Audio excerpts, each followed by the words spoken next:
volume mixer, actually. Oh dear. I don't want giant, just submarine ding coming out of nowhere.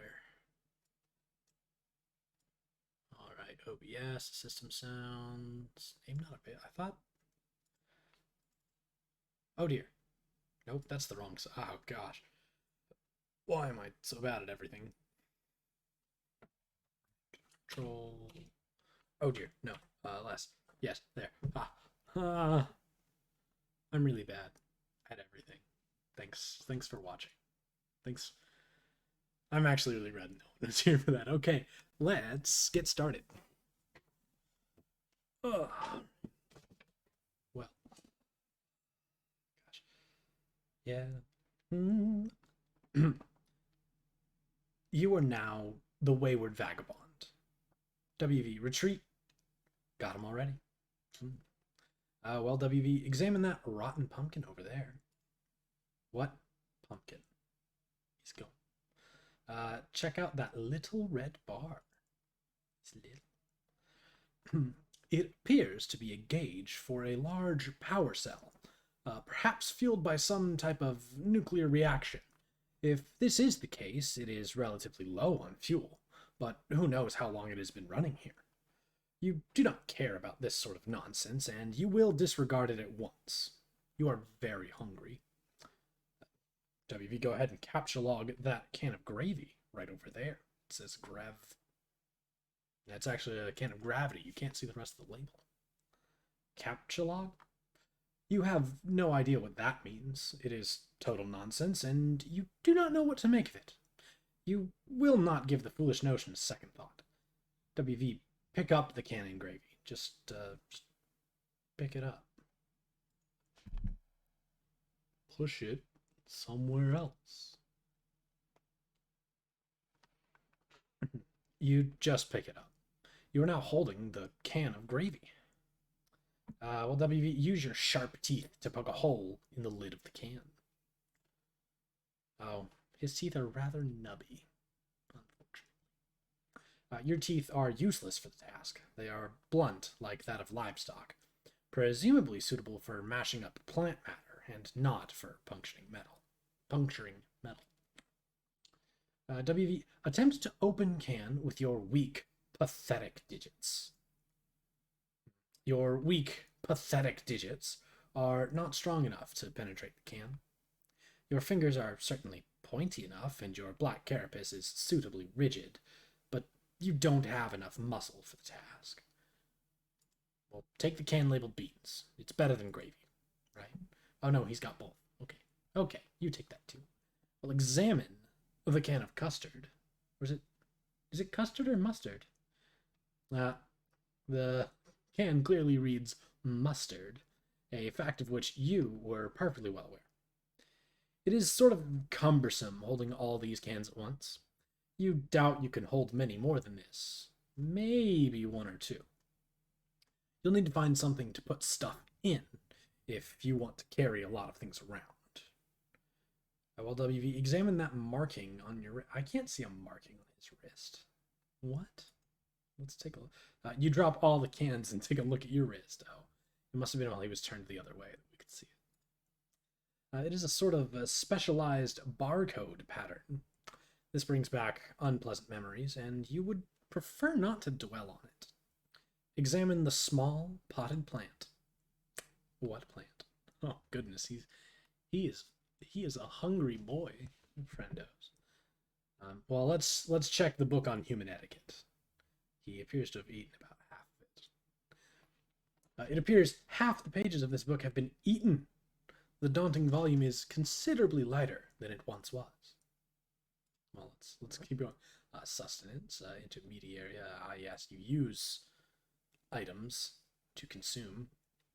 That is the key to proper etiquette. Yes, use utensils. Don't eat with your hands, unless it's like cotton candy or something. It's perfectly suitable to eat with your hands. You are somewhat skeptical about the nutritional value contained by these pages. However, of the practical wisdom they contain, there can be little doubt. You have learned so much.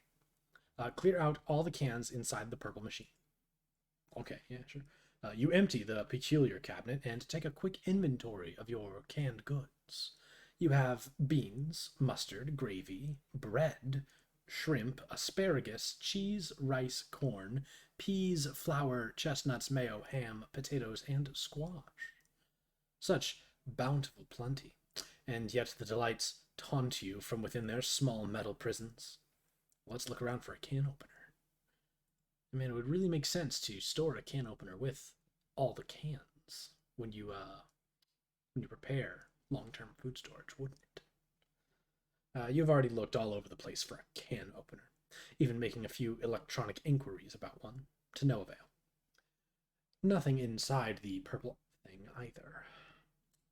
Locate a nearby sharp object. You wield your trusty knife. It is actually a... You're not sure what they're called.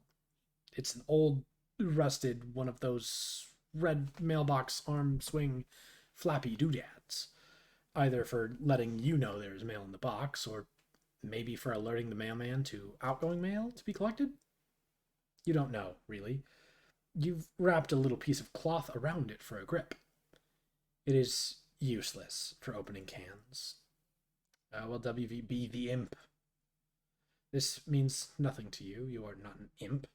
You have no idea what an imp is, and you will not entertain such frivolous and childish ideas ever again. You feel stupid and hate yourself a little for even considering it. WV, become the mayor of Cantown. Oh, yes. Look at his little town. Oh, it's very nice. As the glorious leader and mayor of Cantown, you erect a dignified, majestic city hall out of cans, fittingly capped off with a tome of good manners for the roof. You have given yourself a very official and important-looking mayoral sash, made out of old cables to complete your look of authority. A number of rather civic-minded citizen cans gather in front of the building to offer adulation to their fair and magnanimous leader. All is well. I love the mayor. He's very cute. He might be my favorite character of all. He's wonderful. You immerse yourself in this beautiful dream as you whittle away minutes, perhaps hours. You love the idea of being a mayor. You love everything about mayors and the concept of an orderly civil democracy. Man, wouldn't it be nice?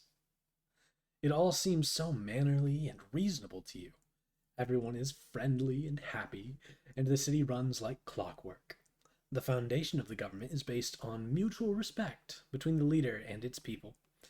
It is also built on having a really great mayor that everyone loves, who is totally amazing and heroic and brave.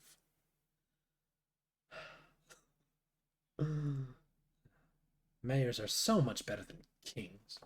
You hate kings and think kings are really stupid. They are petty, bossy tyrants and are really full of themselves and are basically awful in every way. God, do you hate kings? Well, WV, let's explore west of Cantown. Over here is the other side of the room. There is another one of those purple storage boxes and some useless objects scattered on the floor. Well, let's try and use the rock to open the cans. That's our original problem. It's big brain time. Rock. Can't smash. He doesn't seem particularly picky. I feel like he could work. Oh goodness. Did he eat it? Oh yes, that's a burp. It's kind of hard to see, but yeah, burp, and it's in his tummy. He just immediately eats. Well, examine that box of crayons. Oh, it's Crayola chalk. It's chalk numbnuts. Well, inside the box there are 12 pieces of chalk in every color of the 10 pieces of chalk in most colors of the rainbow. You are excited by this. Well, WV, let's try to open the storage box, this other one. It's locked. There must be some sort of release mechanism for this thing. Well, WV, examine the contents of that yellow container there. The container is full of motor oil. This does not seem useful to you right now. Rescue that poor lightning bug. It's stuck. I don't notice a pattern of shorts and longs, but I do know that a lot of this nice little firefly, a lot of her stuff is actually Morse code. There is nothing you can do for this new little friend. Attempting to crush the amber encasing the firefly would likely cause it harm. It nevertheless bravely flashes on. You find its light alluring, inspiring. To you, it seems as if it could quite easily serve as the light of democracy. Well, let's go ahead and use our new chalk and draw some roads for Cantown. Oh, look at it. It's so nice. You sketch a handsome network of sprawling thoroughfares for your citizens to traverse. The adoring population applauds its mayor's keen instincts for city planning. You even add some lush vegetation to your city with a piece of blue chalk because you can't seem to find a more suitable color for some reason. Lay a chalk foundation for Cantown's civic growth. You develop westward, settling those fertile plains and claiming them for your city. You section off a number of residential and commercial zones for civic growth, arranged in the only logical pattern that occurs to you. You color the residential zones with your piece of white chalk, but for some reason none of the other colors in the box strike you as suitable for the commercial zones. Perhaps there is an alternative. Yes, use your own P for the commercial zones. It's like Bear Grylls. The answer is like 50% of the time it's your P. The math just checks out. I'm not a scientist. You cannot urinate because you have not had anything to drink in quite some time. You are very thirsty. Also, that is a really terrible idea, and you would not consider befouling your wonderful city in that way for even a moment. Oh, wait, hey, get out of the way here. All right, use the motor oil. Yeah, it's a different color than all of our crayons. It's black. Motor oil time. Yes. You fill each empty square with a bit of motor oil to complete the zoning. It looks rather striking to you. You can hardly imagine that an up-and-coming young can trying to make it in the world would be... You can hardly imagine that an up-and-coming young can trying to make it in the world would not be delighted to live in your fair district.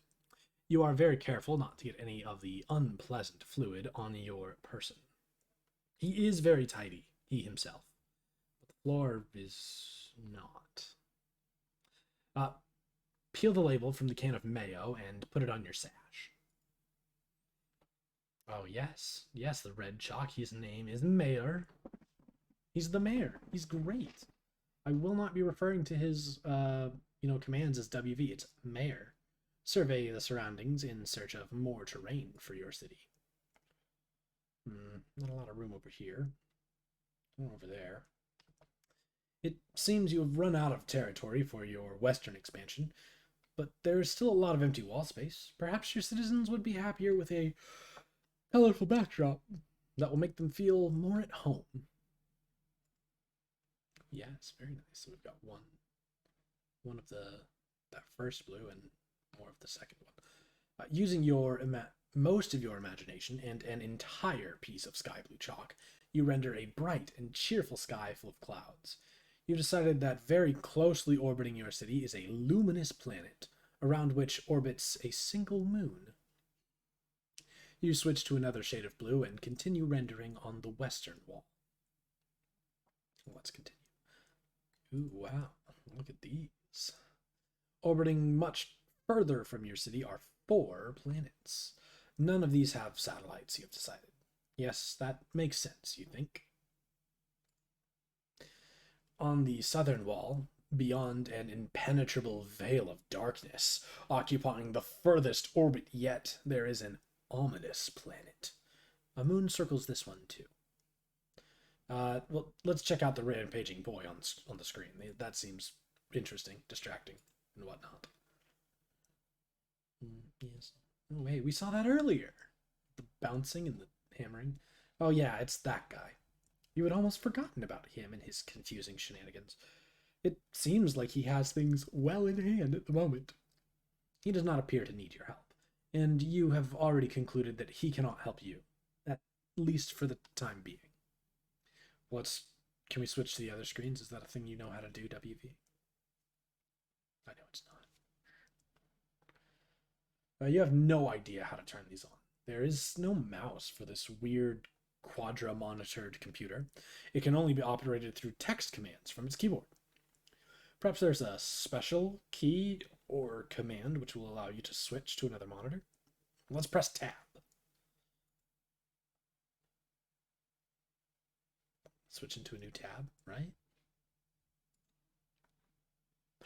Whoa! He opened the thing, and it's actual tab. I've tried tab, it's awful. It's actually bad. But it is very, very pink. Consume several cans. Oh yeah, look at just the absolute debauchery. Look at how much he's wasting. Ah. You free the heavenly brown elixir from the jewels of pink carapace and imbibe like the wind. It is so sweet and sugary. You wonder how much sugar can fit in one can. Whatever mighty wizard concocted this potion is truly deserving of your fear and respect. Welcome the rest of the cans into the city. The tabs are naturalized as loyal new citizens of Cantown. All cans are welcome and equal in your city, regardless of can content and whether empty or full. It's very nice. It's very forward thinking of the mayor. It's not like emptying a can kills it or anything. They are just cans after all. I mean, hey, I'm empty and I'm still a citizen. Come on. Hit escape. Oh. Feeling refreshed and heavily caffeinated, you go back to work on the big computer. You hit escape, which seems to minimize the action window thingy and reveals a history of all the commands you've entered. That's neat. Yeah, those are just old commands. Oh, we're gonna read. Do the potted vegetable instead. It looks delicious. John, flail about in a distracting manner. Inspect hag ash incident. Do again as purple words say. Forward. Ignore this woman's antics. Indulge the device, but be curt with it. Enough strange poetry from the red text. The purple text is less irrational than the red text. Ridiculous folly. Inexcusable. What color are the words that this chum says? The green text was attractive. Now view the red text again. John, what are you doing? Stop doing nothing. Troubling. Investigate this. John, pursue adversary into that room. This chum will know what to do. Read your book. Stay wary of these foes. John, turn around. John, salvage your weapon and fight on. You said, put the bunny back in the box. Now exult. Victory. Spoils are yours. What about that card? Okay. Gather the scattered bits of your large hammer. Now repair the hammer. Fine. Now what? The door. John, look at the door. Incredibly alarming. Investigate. What? This is so outrageous. Interrogate this madwoman. Go on. Me? A quest of futility, then. Huh? Yes, I will have to agree with the float hag about that. The hag mentioned cookies. Pursue her. John, you do not say no to cookies. I command you to get them. John, cookies, now. This impudence is insufferable. Go get the cookies. John, you are stupid. Stupid, stupid, dumb. For the last time, I command you to get the cookies, boy. Mr. John, respectfully ask that you please stand up. Now, sir boy, flee from this boorish rabble post-haste. Well done, John. Light congratulations. Now, my civil fellow, I have a well-mannered query to ask. John, might I bother you for a can opener? Fellow John, it appears we have reached an impasse. The opener dilemma remains unsettled, most unfortunately. But it has been a pleasure nonetheless. Oh, but thank you. Thank you so very, very much, dear favorable small primate. I shall take my leave now, John. Until next time. You use the arrow key to scroll up a bit. You can't believe how much you've already typed into this stupid contraption. What a waste of time. Ooh, hey, whoa. Home, view, switch, 2314, escape. Lock room 3, password, entered. View, reboot. So there's stuff before we started. Or, well, before WV started. Before the mayor got started. You scroll all the way up to your first command.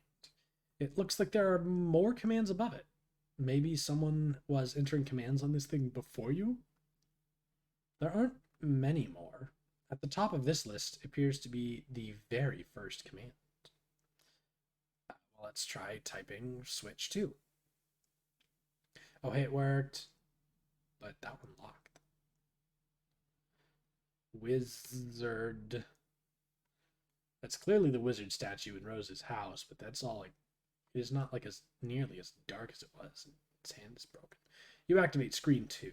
The signal is garbled, and you have no idea what you're looking at. Some sort of filthy beggar pleading for help? No one is around, and nothing is happening. You seem to be locked out of any sort of interaction with whatever's happening on this monitor. How about switch 3? Oh my. Well, that's a little cow, and that's a bird with a sword through it. And that's Dave with a broken sword. That's worrying. That there. It's another one of these rapscallions. This monitor is locked too. You can't tell him what to do. Not that you really want to, since it just looks like more confusing nonsense to you. You consider switching to screen 4, but decide against it. You have a feeling that whatever's there would just confuse you even more. And you don't even really care all that much anyway. Let's go for the first command. What does home do? Oh, all 4 screens activate. Together they display a countdown, starting at 4 hours and 13 minutes. Countdowns are concerning a little bit. Reboot. Oh no. Oh dear. You can't. Nothing is working anymore. The timer seems to have disabled the keyboard. Well, let's just be the mayor of Cantown. Well, let's not worry about that computer thing. Enough of this nonsense. You are an important mayor, and this absurd contraption has wasted enough of your time. You've got a city to govern with a carapaced fist, which is to say firm, yet polished, and supple as the situation demands. Anyway, this will help you kill some time while you wait for that clock to count down.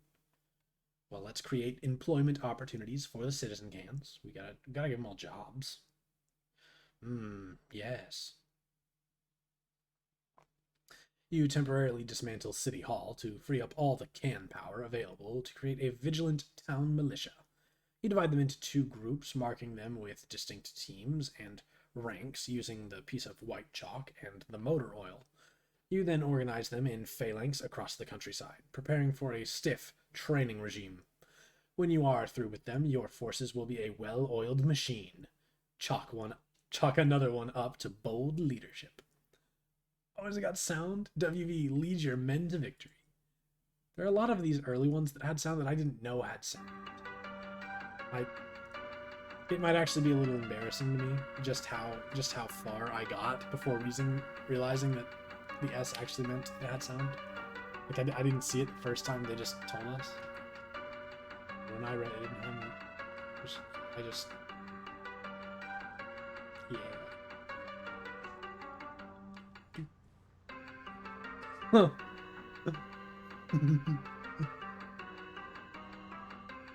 Is it too loud?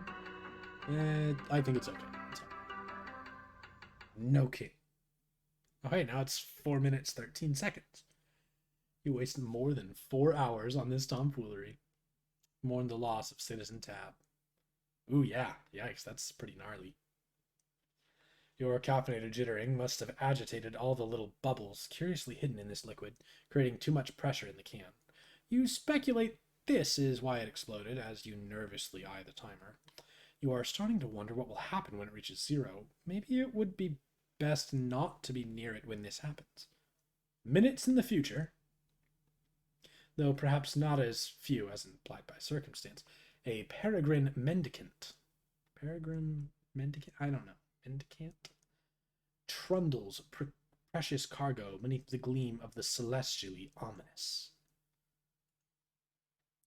Oh, there's something shiny. But oh, she's got mailboxes? Oh.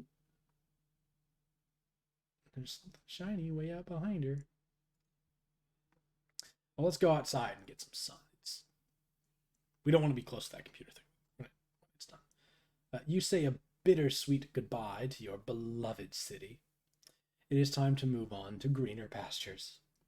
By which, of course, you mean arid, sandy wasteland upon which nothing green has grown in years. The door shuts behind you. A panel on the door becomes illuminated. As you ponder over the marks on the panel, you hear another mechanical sound overhead. Oh, well, we're stuck. We got clanked. Well, that looks like the screeny thing he was looking at. Volume is good. Okay, cool. I was worried because I'm not actually wearing these, but I can still hear it pretty well. I was worried that it might end up too loud on stream. This isn't an interactable, it's just a still image. The LCD panel appears to have a touchscreen interface. Let's curiously prod the funny-looking spirograph. That one? Oh, that's locked. Wow, bogus. It appears the funny-looking spirograph room is locked. The floor rotates a full 360 degrees beneath you, while the surrounding wall seems to stay put. That's a really weird way to do things, but okay, whatever. Select the triangle-y fractal thinger. That one, yeah. Oh, hey, we can go in this room. The triangle-y fractal room does not appear to be locked. The floor turns 120 degrees, and the door opens. You go through the door to find another room. It's the same size as the other one you just wasted all that time in, while a clock was ticking down to something which may or may not be your doom. Maybe there's something in here that will help you escape. Against the wall, there's another perplexing contraption. Against the opposite wall is some sort of control panel, which catches your eye. It has two large screens, but only one appears to be active. There are fields for numbers, which appear to be modifiable with the dials to the right. Some numbers are already supplied by default, perhaps entered by the previous user. There are a few buttons below, the largest one bearing the symbol marking this room. Also, it looks like there is a meter stick propped up there for some reason. Attach your trusty knife to the meter stick. We are upgrading our arsenal. You immediately craft a measuring spear through possibly the most advanced form of alchemy employed thus far. This is obviously the most important thing to do first. Obviously. Oh no, he left it in the first room. Oh no. Or it would obviously be the most important thing to do if you had remembered to bring your trusty knife. You feel so insecure without your trusty knife. It makes you want to slit your wrists, or at least flog your carapace with some sort of measuring apparatus. Well, let's look at the other wall. What else is in this room? Yes, a large pointy thing. You examine the perplexing contraption across the room. You, of course, have no idea what it could possibly do. You adopt the only obvious course of action, which is to poke and prod it with your handy ruler. You are quite sure this is what science is all about. Press the triangle pattern. You go back to the control panel, which probably obviously controls the gizmo, and you push the big blue button, which is obviously probably the most obvious thing to push. You appearify a pumpkin. Let's take a closer look. It seems this mysterious gourd was transported, appearified, from a specific time and location somewhere on this planet you are on. You wonder if the machine, a purifier, will take any object that exists at whatever time and location you supply. There is a symbol carved on the pumpkin. You don't know what it means, and you doubt it will ever prove to be relevant in any way. Let's devour this pumpkin. That's a fresh one. We ate that bad one earlier so fast. Nip nibbles. You consider dining on the ripe flesh of the plump vegetable, but your curiosity about the purifier gets the better of you. You try to sneak a little nibble from the pumpkin nonetheless. Well, WV, inspect the green buttons. You first examine the attractive green buttons. The icon for the one on the left is that house shape you've seen plenty of times before. The right one, on closer inspection, appears to be the map for this underground facility, with an X marking its center. Well, let's press that one. Press the green button on the right. Press it. Do it. You push the button. All of the numbers change. Perhaps these are the coordinates for the location of the center of this facility, along with the local date and time. If this is the case, it would make a useful reference point for your current bearings. Let's fiddle with the dials a little bit.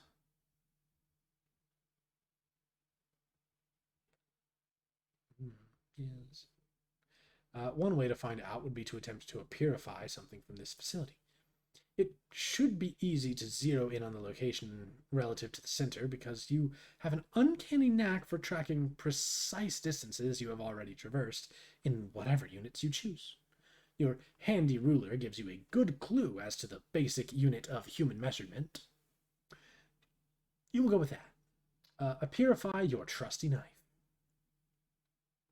Ooh, hey. You nudge the coordinates very slightly and bump on the elevation by 0.5 human measurement units. You make sure to keep the item approximately to keep the time approximately what it was to begin with. You will purify your trusty knife. Purify Cantan.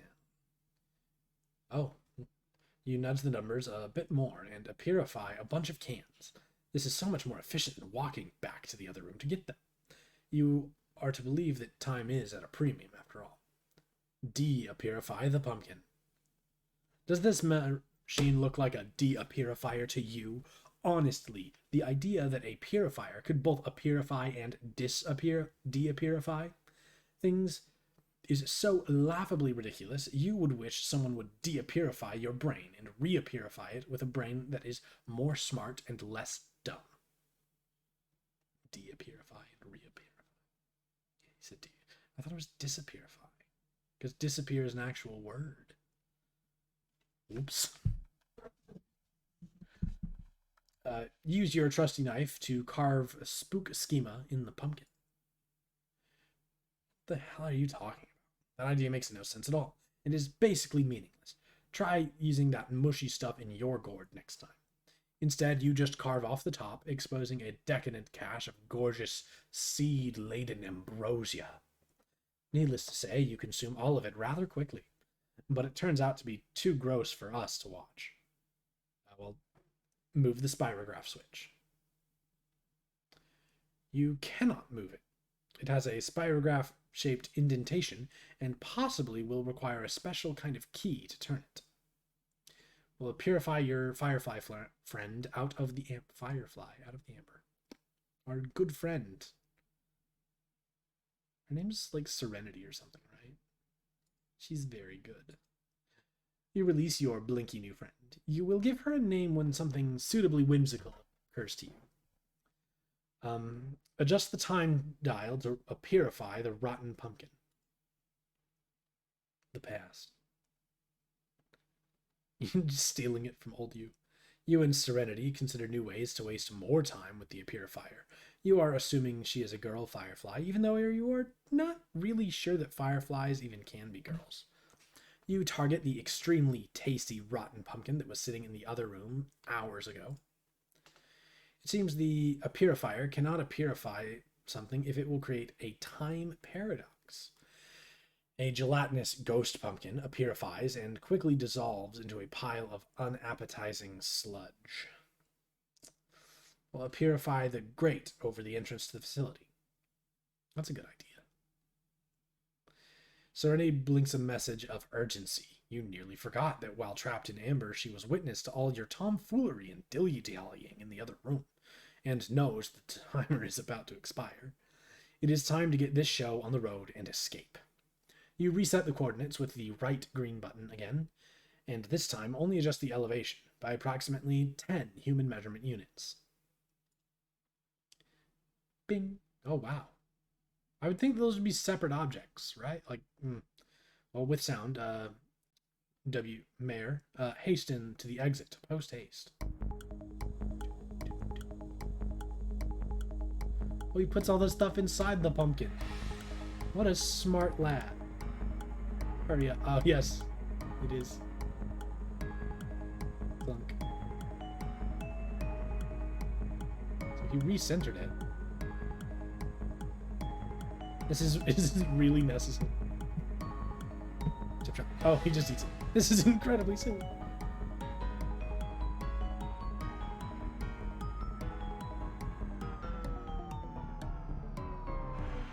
Oh no. Oh no. Psych?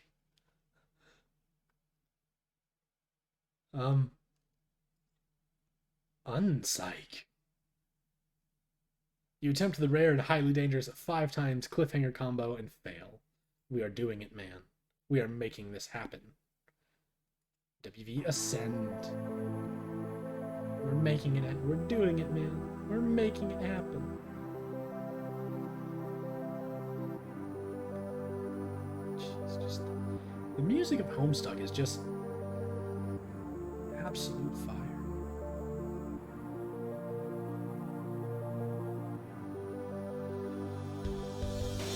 Oh.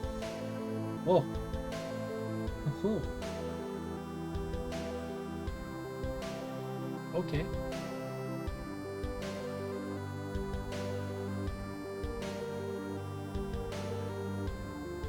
I'm not going to be able to get back down now.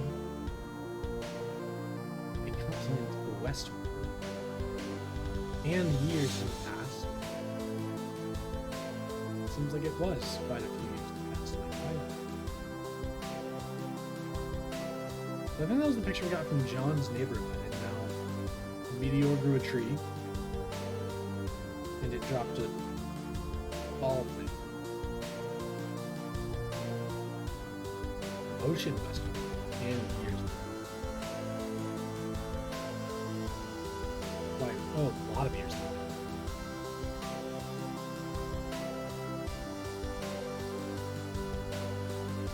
Wait, who builds the frog temple? Like early humans? Or I forget. It's been a long. Okay, those got built and now it's just Jade's up.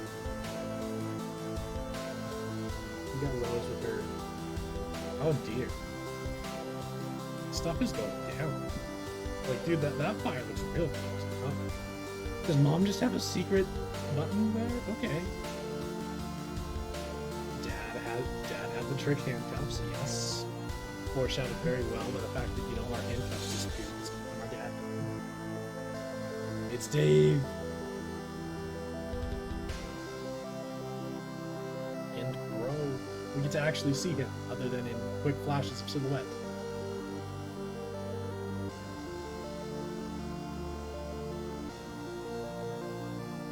Oh, shoot. It's empty. It's out of power. Well, alrighty then. All of our, like, what, 5 different things moved ahead just a little bit. End of Act 2. Jeez, we're already through Act 2. Maybe I should have labeled the last one Part 2, and this one shouldn't be Part 2. Dear John, Colonel Sasker's daunting text of magical frivolity and practical japery. Yes, Colonel Sasker's daunting text of magical frivolity and practical japery. Quite. The Colonel amuses men marginally less soused than he on a sweltering Mississippi evening. In true Sassacre form, he puts his astonishing julep intake to use with the textbook execution of Butterfinger's Solitaire. Oh gosh, wait, no, who wrote this again? I think this was Nana. Nana wrote this. That's the voice I should be using. Hmm.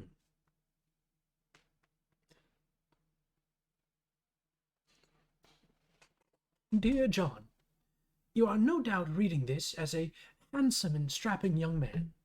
Why, the man grit needed to lift the book is itself a sign of your maturity. Not even to speak of the wisdom needed to grab the nuance of Sassacre's time-tested mischief. I am so proud of you, grandson. But I wish I could have delivered this heirloom to you in the flesh. How I wish I could have delivered this heirloom to you in the flesh. But I am afraid it wasn't in the cards. For you see, John, like you, this book must yet make a journey. Its journey will end on the final day of my life, and even then will continue some, though I suppose that will be up to your father. Perhaps he will discuss it with you one day when he and you are ready. But it is your journey I am writing about to wish you luck. There will come a day when you will be thrust into another world, and once you arrive, that is only the beginning.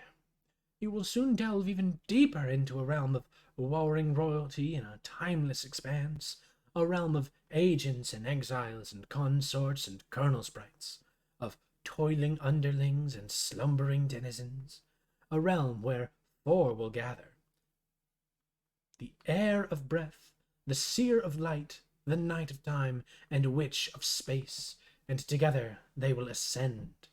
Jeez. I just started a new job like today. I gotta go answer my phone. I gotta go see who that was.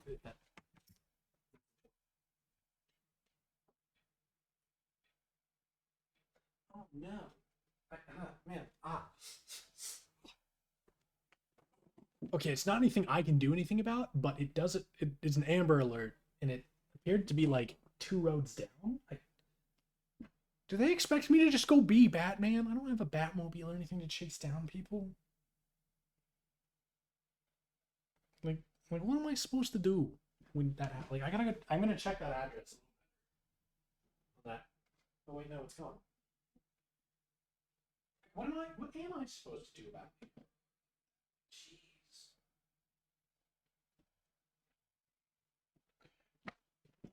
My information is gone. Even if I wanted to do something, now I can't. Like even if I was just gonna drop stream and go hop in my car and go find this missing child, I no longer have the information. I can't. Okay, well.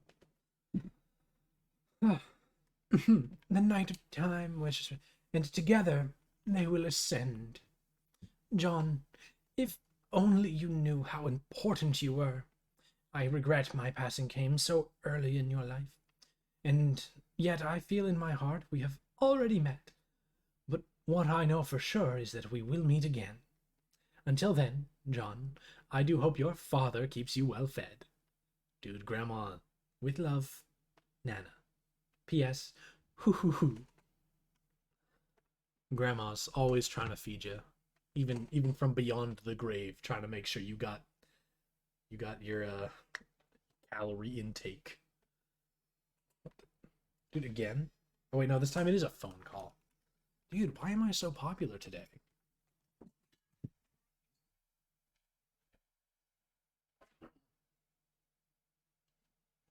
Hello?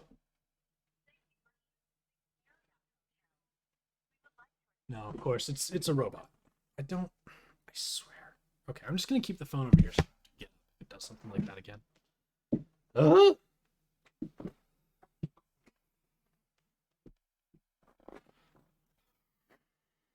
Okay. Act 3 was Jade.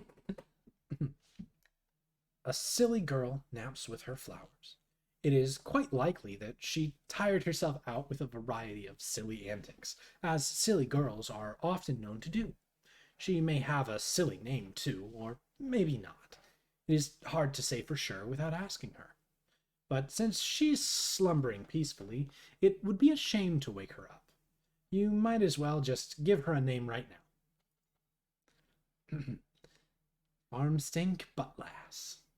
Maybe she doesn't react, so she didn't say no, so that's her name now. All right. I guess I guess her name is Farmstink. Wake up. You try to roust Farmstink from her slumber, but she is really down for the count. It looks like she is holding some sort of note.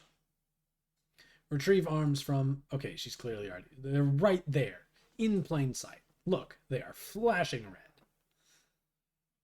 Well, let's drop the pumpkin on Farmstink. Let's just do that.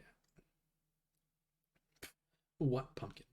You see no pumpkin, and frankly, it is hard to imagine there ever was a pumpkin, in plain sight or otherwise. Anyway, that would be a really terrible thing to do to poor, sweet Farmstink buttlass. Let's read the note. Did she leave it for us?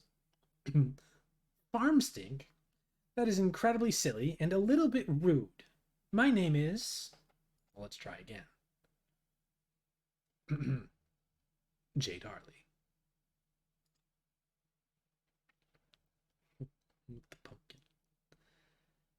Examine the room. There's a lot going on in this room. Those flowers look weird.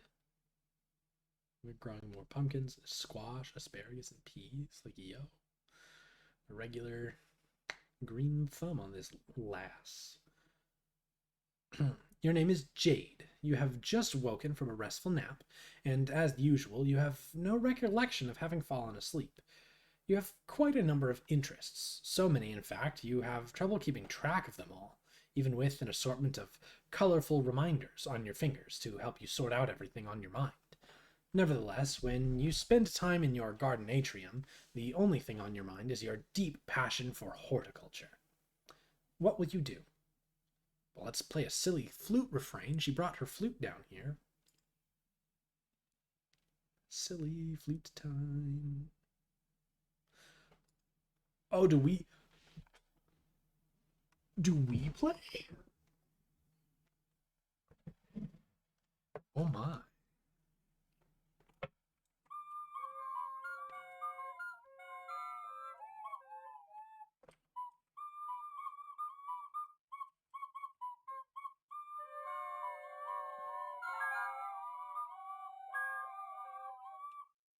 That's kind of awful.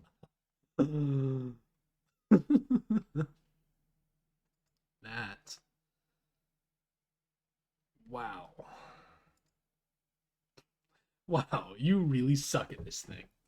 Maybe you should try playing an instrument you actually know how to play instead, like the one in your bedroom. Honestly, you have no idea where this flute came from. Things seem to appear and disappear around here all the time, especially to your unending chagrin. Any sort of large orange gourd that may or may not be lying around. You consider throwing the flute down in disgust. Jade capture-logged the flute. We may need it. On second thought, it was a perfectly nice flute, and there is no reason to take your frustration out on it. You just need some practice. But before you capture-log the flute, you will need to set your fetch modus first. Let's set it. What are our options here? Whoa, okay, memory. Operation. Guess who? Ouija. Battleship. Jenga. Connect 4. Clue. Yahtzee. Monopoly. Pictionary. Boggle. I mean, none of these seem particularly useful. You have a wide variety of fetch modi to choose from. You were really excited when your grandpa bought you this modus set for Christmas. He is a total badass, even if a little strict. You typically opt for the memory modus when it comes to matters of day-to-day practicality. Well, Jay, let's go with memory. You set your modus to memory and capture log the flute. You allot 9 cards to the modus from your deck, since that will be more than enough for your needs at the moment. The modus grabs 9 more cards for matching purposes. The flute is split up on 2 blank cards and mixed randomly into the grid. To retrieve the item, you must first pick one card and then pick its matching card. For the typical Silodexer, this modus presents a frustrating guessing game and a lot of wasted time on mismatching. But you like it because you seem to have a knack for always guessing right on the first try. Well, Jade, I think the logical conclusion is the next thing you need to do is squeal like a piglet and fertilize some plants. It is an awfully silly idea and is basically a waste of everyone's time. You will predictably disregard this thought and focus on more sensible objectives at once. She has fertilizer. Oh no. Oh yeah, this is so much fun. It's a pig James.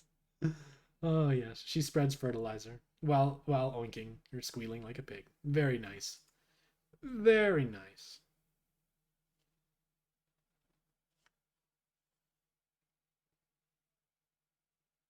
It appears she capture logged the bag of fertilizer. You capture log the bag of fertilizer. Consult colorful reminders. What do they mean? You tend to have a lot of things on your mind at once, and you can be a little forgetful. So you keep a variety of colored strings on your fingers as reminders. Each one means there is something different to remember at a certain time. In fact, looking at your index finger reminds you there is something important to remember now. It is your friend John's birthday.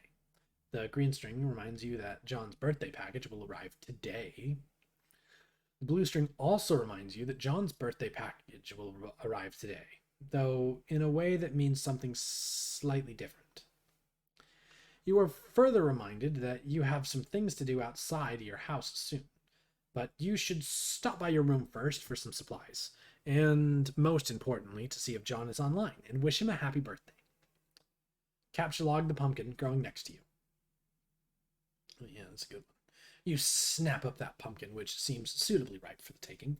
Hopefully the safety of your Silodex will prevent it from being spirited away like so many of its ephemeral predecessors. Jade, exit this room. Let's go somewhere else. Yo, she got a spiral staircase? Is that what I'm seeing over there?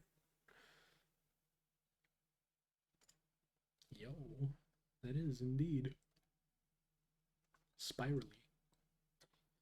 You make your way to the middle of the garden atrium, where a stairwell joins the 4 atrium wings. Upstairs is your grandfather's laboratory, as well as your bedroom. Laboratory? I can say that in so many wrong ways. Jade, capture log something else. Your memory modus is hardly any fun without much stuff in it, so you decide to stock up on fresh produce to fill some more cards. You pick a juicy red crab apple.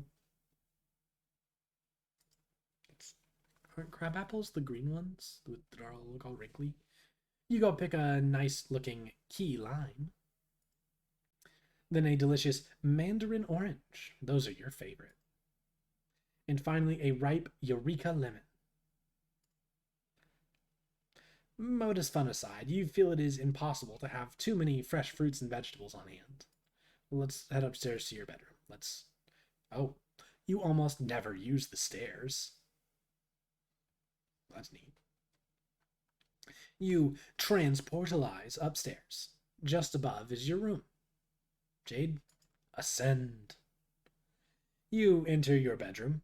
On this side of the room you are immediately confronted with numerous artifacts highlighting your various interests. Oh yeah, lots of interests. Jade's a furry, confirmed. By the way, just that smuppet that appears to have been modified.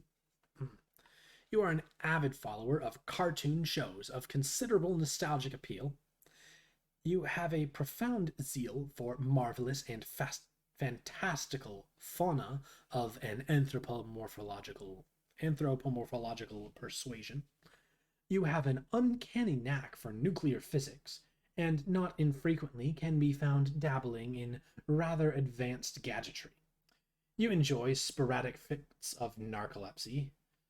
Your love of gardening transcends the glass confines of your atrium, and you are at times prone to patterns of precognitive prognostication. You consider very briefly the question, what will you do? But you quickly realize this is only one half of your room, and is therefore host only half of your interests to choose from. Well, let's explore the other half of your room then, Jade, if you're so quick to make sure we know about the other half of what you're interested in. Oh, yes, many things. Over here, there are yet more articles of your aforementioned interests, and then some. Additional telltale signs of your enthusiasm for nostalgic television mingle with your assortment of game hunting firearms. You are a skilled markswoman, though your crosshairs would never settle on an innocent creature, anthropomorphically persuaded or otherwise. Your work table is littered with equipment to facilitate your tinkering. For now, experimentation is not a particularly exact science, and you lean heavily on sharp intuition for consistently and eerily optimal results. Nevertheless, you have still not been able to get that broad, flat gizmo there to work, which is a design you have borrowed from one of your grandpa's more mysterious inventions. You are a great admirer of his, and you are not alone. Your grandfather is a world-renowned explorer, naturalist, treasure hunter, archaeologist, scientist, adventurer, big game hunter, billionaire extraordinaire. He has taught you everything you know. In spite of all his lessons, it is still difficult to escape his stern lectures when you are on the way out of the house to run your errands. He spends most of his time in the grand foyer, stewing in his own intensity and charisma. Dang. So the instrument in her room is the one she actually knows how to play. Yeah, I get it now. So we got gadgets and gizmos and man-throw jabs, squiddles, other cartoons of considerable nostalgic appeal. And today will likely be no exception. Among the errands you have planned is to venture out to find your pet and best friend named Becquerel. Becquerel? Becquerel? I don't know how the fandom likes to say that word. Uh-oh. This animal must be fed, and he will not be happy if he is not. And if he is not happy, then you will not be happy. But first, you really should dig out your computer and say hi to John. Now, what will you do? Jade, quickly retrieve firearms from wall. Yeah, right into the stripes, Bespis. You equip your trusty hunting rifle. There would be a hell to pay if your granddad caught you leaving the house without it. Well, Jade, wonder why the design on your shirt keeps changing. Well, there isn't much to wonder, really. You left the wardrobifier on its randomization setting. You may contemplate which shirt design you favor the most and commit to that setting in the near future. There are many settings here. Capture log the nearest Squiddles doll and hug it. Wouldn't we hug it first and then capture log it? It'll get stuck in the card and we'll have to do memory to actually get it.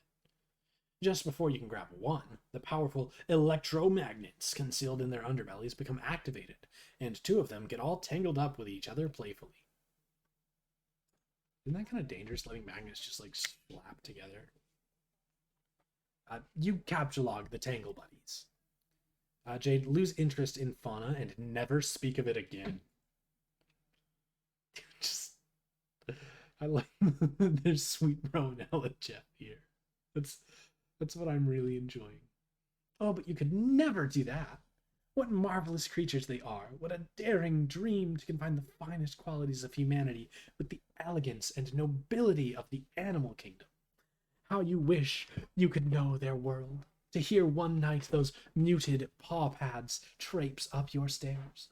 A low but friendly growl unsettles your slumber. And as the soper seeps from your eyes, they detect a sharp pair of ears cutting moonlight. A mysterious woven tongue invites.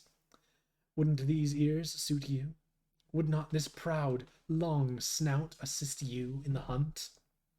No need to answer. Words slow from the busy mind like a useless, dead membrane as a more visceral sapience takes over. Something simpler is in charge now. A force untouched by the concerns and burdens of the upright, the farcical yoke the bipedal toe. It now drives you through the midnight brush, your paws whisking through creepers, unearthing with each bold stomp bright odors demanding investigation. But not for long, as you and your new friend must claim the night with piercing howls moonward. You eat a weird bug and don't even care. Jade, pick up your toys. Not a lot. They're all over the place. Speaking of which, you pick up and admire one of your Manthro chaps. They are wonderful friends and are always cheerful and pleasant fellows.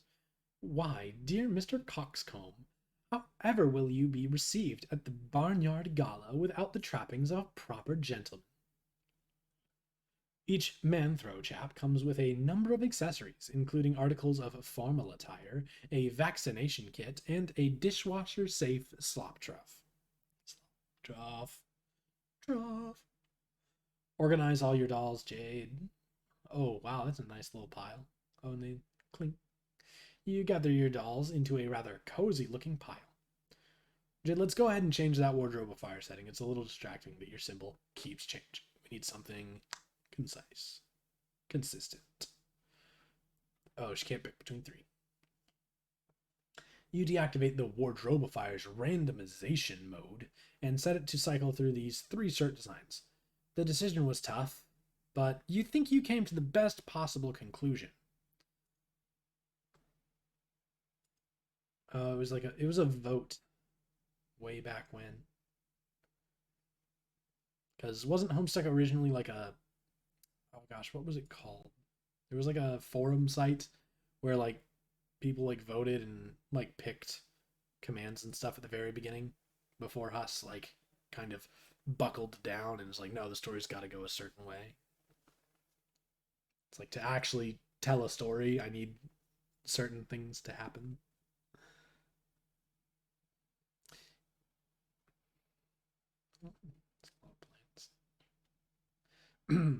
It is another beautiful day in your neighborhood. It is peaceful and quiet as usual. A rather imposing volcano looms over your house, which has been inactive for centuries. Though dormant on the surface, the volcanic activity deep underground provides your house with a source of geothermal power. You're not sure why your grandfather decided to draw from this source of energy when he had the unlimited power of the atom at his disposal, but it has been this way for as long as you can remember. You have chalked it up to your family's long-standing propensity for eclectic fursuits. Well, wait, you mean pursuits. Close. Almost outed yourself there, Jade. Jade, receive fursuit from Magic Chest. Oh no, they know. We know. What is this nonsense about fursuits? You do not own a fursuit.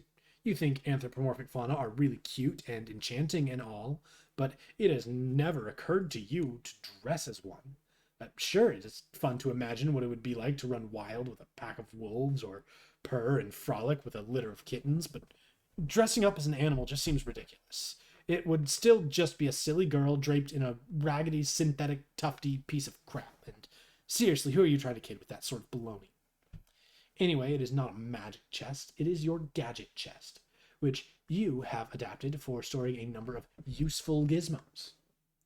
It was once your oracle's trunk, a gift from your grandfather, of course, and still contains many silly fortune-telling knickknacks, all of which are completely bogus.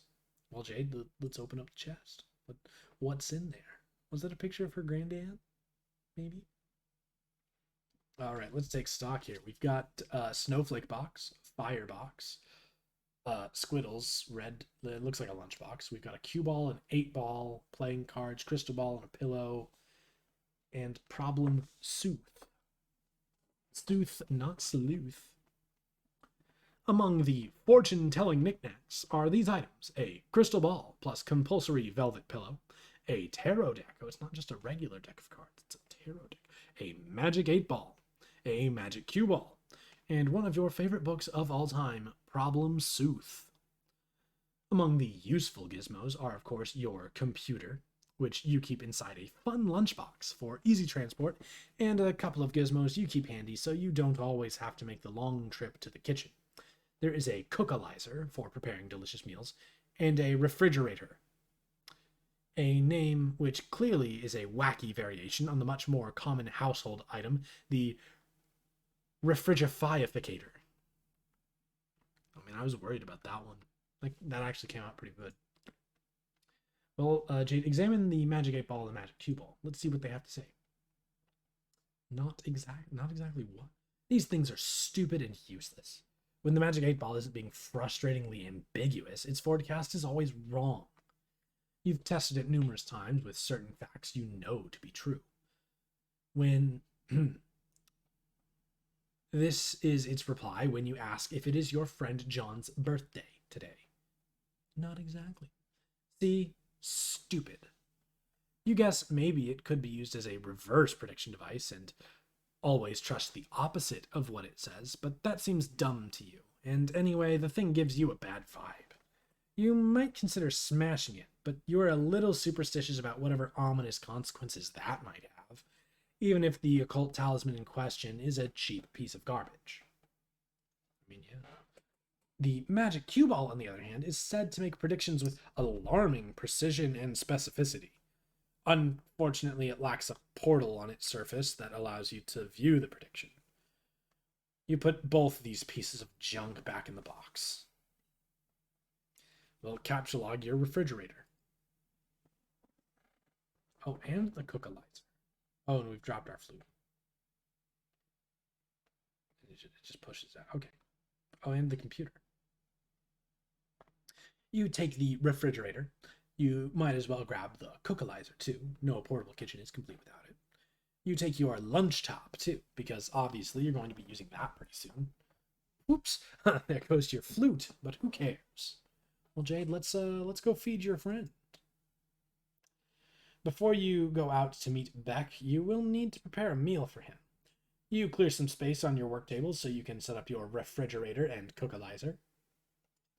Let's try this out.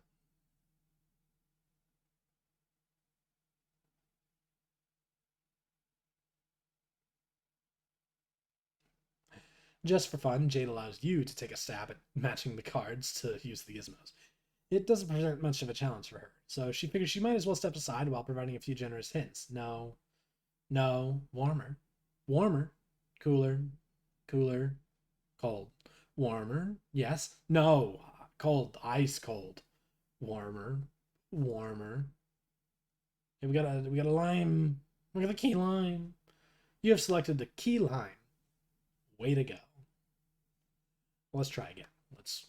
That obviously didn't quite work out how we planned. So well, that one's already. Oh hey, yo, that's Why do we don't? Okay, fine. I guess get out the lemon. Hot. Wait, no, cold. Really cold. Frozen fucking. Jeez. Now the orange. No. The refrigerator and the cookalizer. How hard is this to understand? Congratulations. You advance your matching skill to a new level. Yukon Hero, Legacy of the Frostbite Amputee. Jade is beginning to regret breaking the fourth wall for this ill-advised escapade. Okay, one more time. And we do... We're very disappointing to Jade.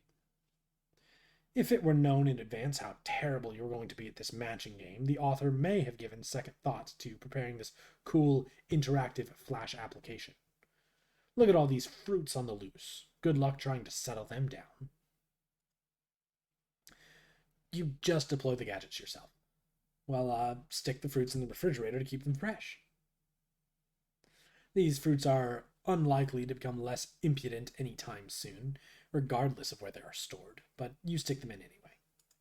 Oh, I get it, like fresh as in uppity. You take a look at the refrigerator's rotary interface. You wonder what he is in the mood for today. Steak. Steak button. Okay, well, it's a rotary dial, so there are no buttons to press, but whatever, that doesn't really matter. You dial up a thick T-bone steak, which you are sure Becquerel is in the mood for, because He is always in the mood for steak, every day, and is never in the mood for anything else. But he does like his steak well cooked. Ah, yes, thaw, cook, irradiate, and literal mushroom cloud. Yo, what's up, Jasper? Oh, sorry, Blue. I don't know what to call you on chat. Well, let's just lightly irradiate it. Oh, gee. Oh, he does prefer his steak rare after all. But you, Blue is fine. All right. But you will not dignify the thought of turning the knob much further because you are not retarded. Oh my. Dang. Yeah. Reading through Homestuck, just, rereading for myself, documenting for posterity. Yes, glowing green steak. That's not going to be a problem. You capture log the irradiated steak and save it for your trip outside. You probably shouldn't waste much more time. You wouldn't want all those nice depleted steak isotopes to settle down.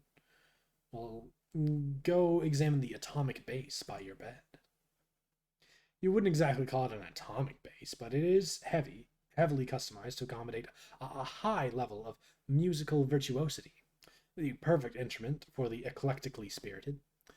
You've tuned the strings way down, of course, because your stumpy arms can't reach the low notes.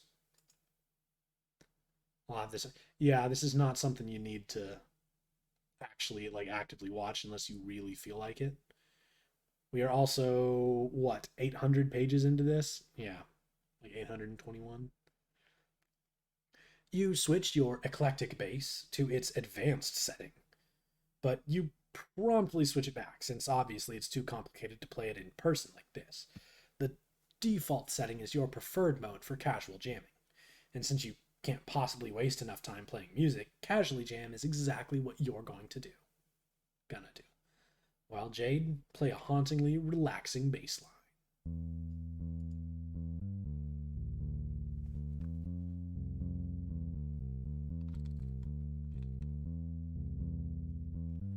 Oh dang, all the plants are very much enjoying this.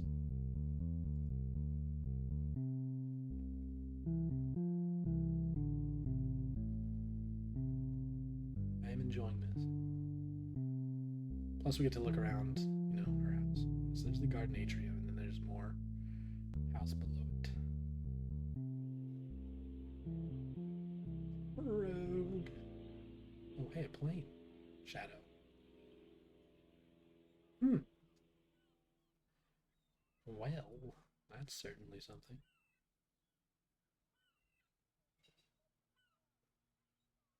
How far does it go before the animation's actually over? Is it is it gonna stop shrinking or is it just gonna go away?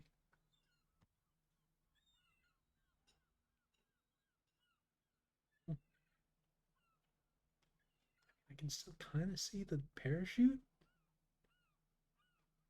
Okay, I think it stopped. Dude, that's a big island. Jeez. Let's capture log the base. You take the portable amp from the wall socket too. Jade, let's open up that lunch top. Oh, whoa. You like to make yourself comfy in your plushy pile before getting down to business with your computer. Well, Jade, get down to business. She activate. Oh.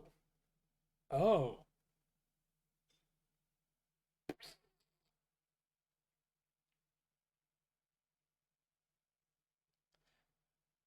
That's certainly a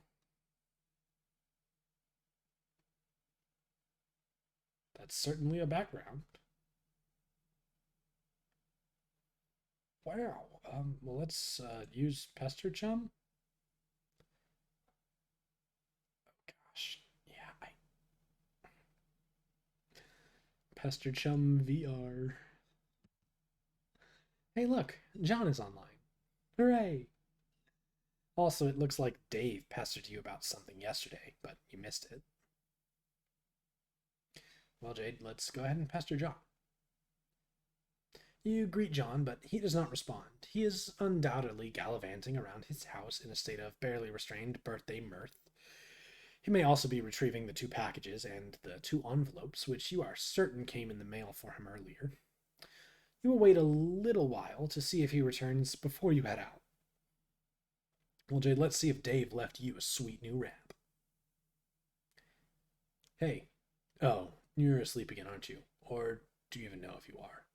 I still don't know how that works. It does not appear so, but you just never know with that crazy and cool guy. So cool. Ooh, pass your log. Hey. Oh, you're asleep again, aren't you? Or do you even know if you are? I still don't know how that works. It's like nothing means anything. It's so cool getting hella chumped by your coquettish damn riddles all the time. I don't know why I believe anything you say. I'm like the Grant. Hi. Dinner. I Do you want? I already told you guys I wasn't eating tonight. I already ate. Okay. Sorry about that. Goodness. Sorry. That happens. Public space. Family space.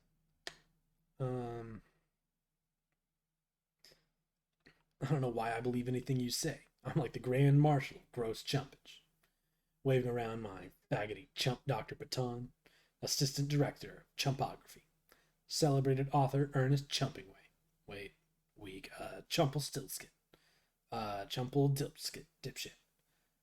Yeah. You're asleep? Lion? A, S, L. S being species. Baboon? Kangaroo rat? If kangaroo rat, yiff twice, please. Oh, well, you're not saying anything, so I guess whether you're non awake or unasleep or whatever, you're just not around and I'm wasting good material.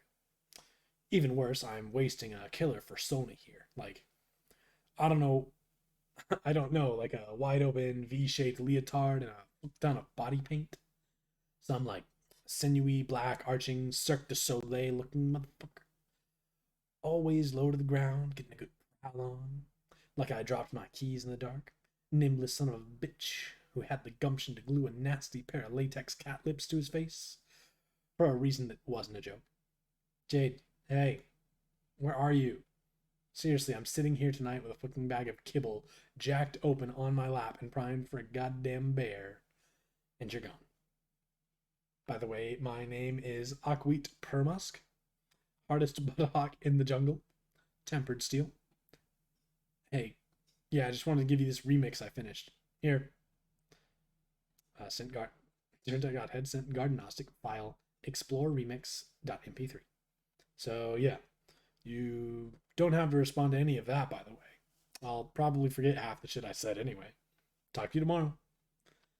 Let's open up Fresh Jams and check out that remix. That new remix, Explore remix he just sent us. Yo. Just Dave. I like how they're like paired up. Like there are some that are just her and some that are her twice. But there are some that are clearly like John and Rose, and now this one's got these two have Dave. So I'm guessing they're in order of who did what. So this was Dave just sent her this, so I'm assuming he did the remixing of Explore, and Explore was her. I kind of want to hear Explore, like the original Explore, because we've got Oh God What and Oh God What remix. Verdancy baseline and then potential. Alright,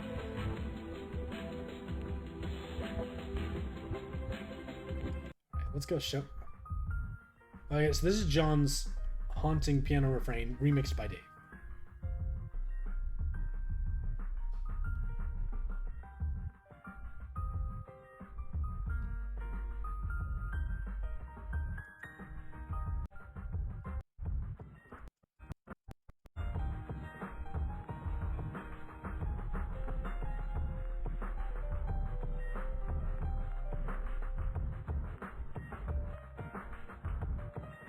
Aggrieve. Dude, I can barely. No.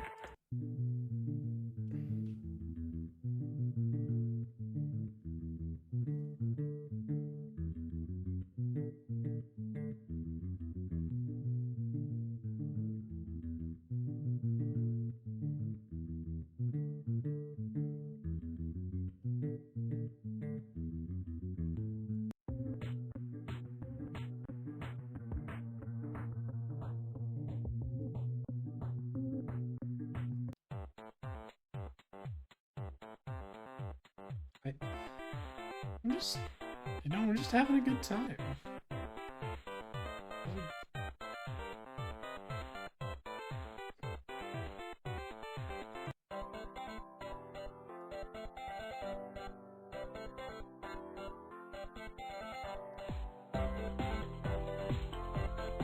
I don't know,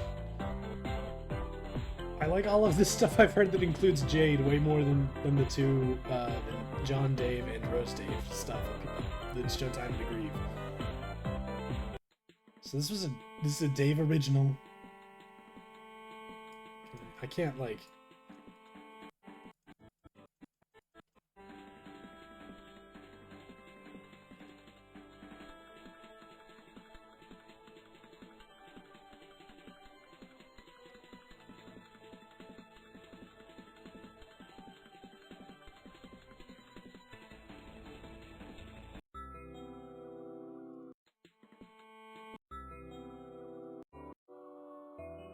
This is a Dave thing that then Jade remixed, and Explore remix has got to be something that Jade did that Dave remixed.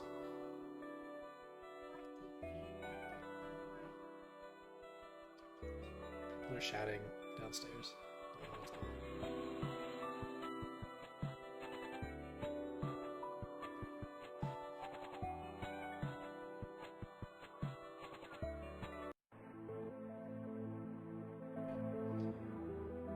Yeah.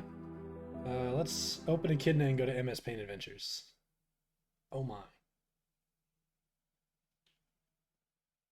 GT boggle vacantly at these shenanigans.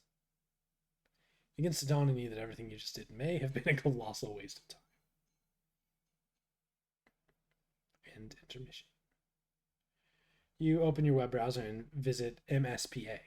You navigate to a random page in the middle of the latest epic. Looks like he was just finishing up some sort of weird tangential intermission here. Whatever it was. It clearly advanced the plot in no relevant way whatsoever. End intermission.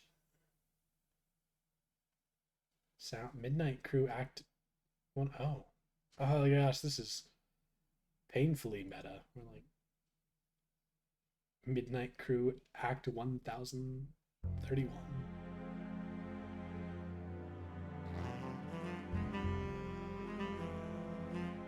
Okay, that has to be too loud, right?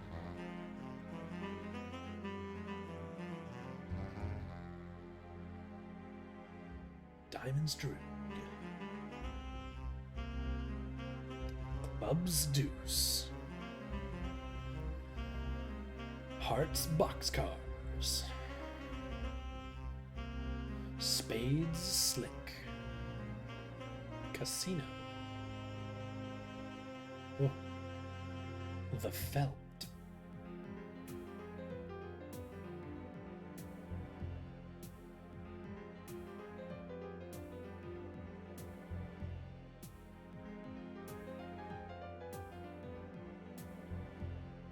Goodness, lots of Midnight Crew.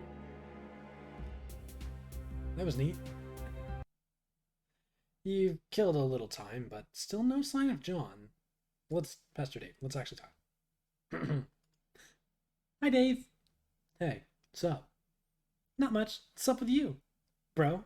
Good one. It's alright. Being chill, I guess. You know how it goes. Great. Feeling cool today, Mr. Cool Guy? Oh man, you know it. So cool. You know shit is ice cold up in here. Shit is wicked bananas, I am telling you. So, have you talked to John today? Yeah, we were just talking a while ago about how he sucks at his Sylladex. Can you believe he uses stack? That kid is ridiculous.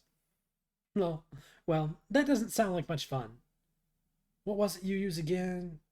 Wait, never mind. I forgot. Whenever we talk about your goofy moduses, I get a migraine. What do you want to talk with John? What do you want with John?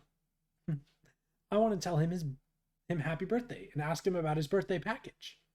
Oh yeah, I was being sort of cagey and told him to check the mail because I was wondering if mine came yet. I think it did. Yeah, and I think mine came too. So, I guess you want to know if he likes it or something? No, he will not open it. He will lose it. Oh, uh, wow. Sorry to hear that, I guess. No, it's good actually, because he will find it again later when he really needs it, which, of course, is why I sent it in the first place. See, like, I never get how you know these things. I don't know. I just know that I know. Alright. Anyway, I have to go. I have to feed Beck, which is always a bit of an undertaking. Man, if I were you, I would just take that fucking devil beast out behind the woodshed and blow its head off. I don't think I could if I tried. Yeah, say hi to your granddad for me too, okay? Mm, yes, I guess an encounter with him is almost certain. It is usually intense. Well, yeah, isn't it always with family? But he sounds like a total badass. Yeah, he totally is. Anyway, gotta go. See ya. Heart. All right. Oh, shoot. We're switching back to Dave. It's Strife time. Dave Strifer. Oh, that's a lot of options. Me too. Okay, there's the sound. Round one. Strife.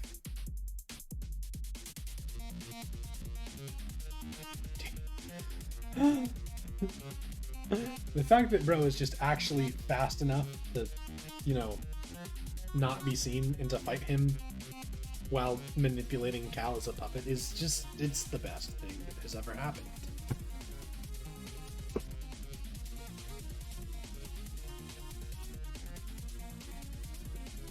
And also the fact that he's winning. I mean, I guess Dave is a 13-year-old.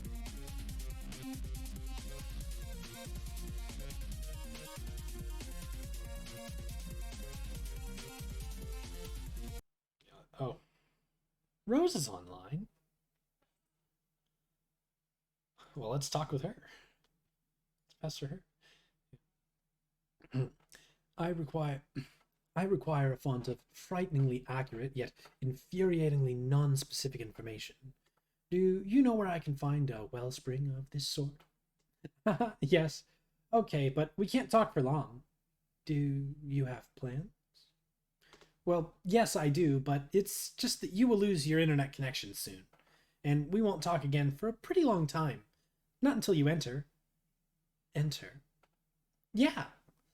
This is. This is what I was talking about.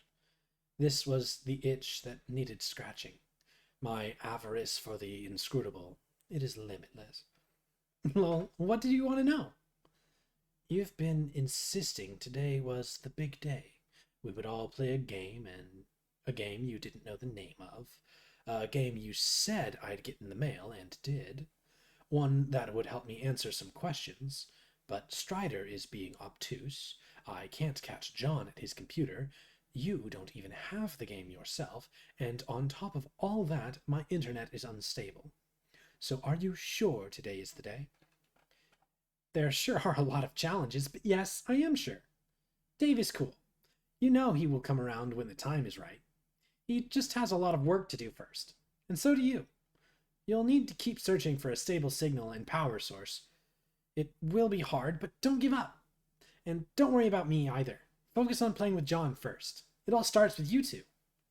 Is there nothing else you can say to prepare me for this? I'm sure you think little of blithely upsetting dark forces with Grandpa Moreau over there on Hellmurder Island, but honestly, I've only read a few books on it. Dark? That's ridiculous. I don't really know what to tell you other than it's not going to be what you think it is. And most importantly, you will have your questions answered, but they will be the ones you haven't thought to ask yet. Just be patient and brave. and be brave. You'll see. It will be fun. Uh-oh. Looks like you've got to go. Take care, Rose. And tentacle therapist sees festering garden Austin. All right, Jade. Be the other girl. You are now the other girl, several hours in the future. It appears a secret passage in the mausoleum has been opened. It's getting awfully toasty in here. You gather up your belongings, including your dead cat.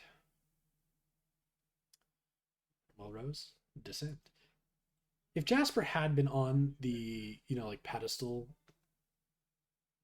I feel like he would have fallen down the hole. That would not have been nice. Jade, stop being the other girl and pester John instead. Jeez. You've spent enough time for now concerning yourself with the future of your friends. John will not be available until later. By then, he will have his hands full, as will you. You pack up your lunch top and get ready to take care of some business downstairs. All right, Jade? Descend. Harl Boss. Try as you might, you can't stop your mind from drifting to the fate of your friends.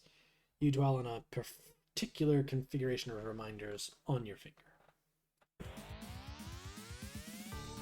Oh. Strife. You get John.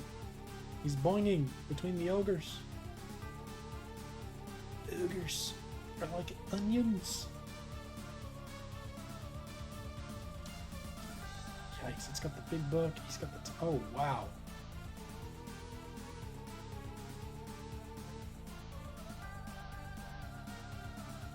Oh, no.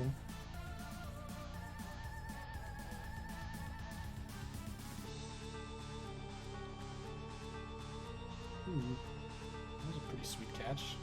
And then I can just heal. And just, it's grandma's. Grandma's feed children. Oh, is that the loop? Yeah, I think that's the loop. Okay. Also in the future, but years, not hours, under bare white branches, a sentry wakens. Worm. Oh no, he's eating the mailbox. Ah. Oh, she's angry. The sword? Oh. Mysterious. Oh, foreshadowing. Alright, well. Oh, we're back to some Rose, the game fact.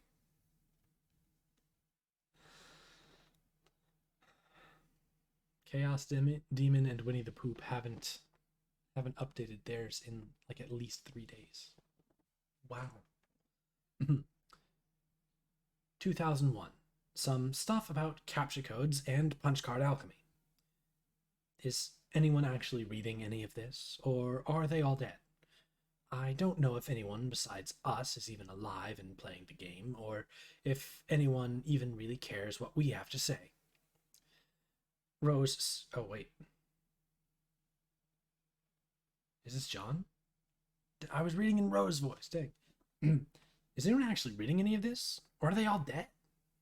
I don't know if anyone besides us is even alive and playing the game, or if anybody really cares what we have to say. Rose said I should add some stuff to this FAQ if anything occurred to me, so I guess I'm doing that. I figure at the very least it will be a good reference for just us to use, but Dave probably won't read any of this because he's sort of this whopping stupid horsebutt. Whatever. I finally figured out what those weird codes on the back of captcha cards are for.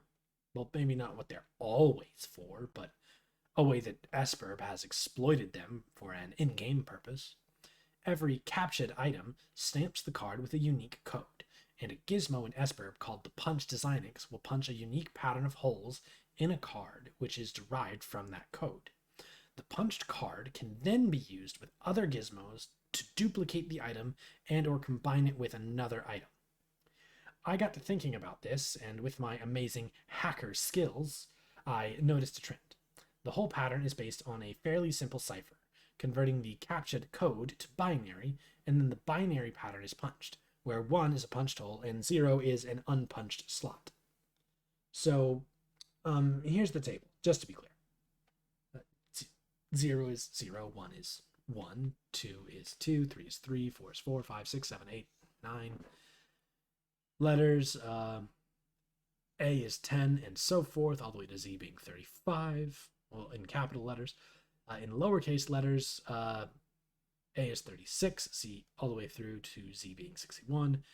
Question mark is 62, exclamation point is 63.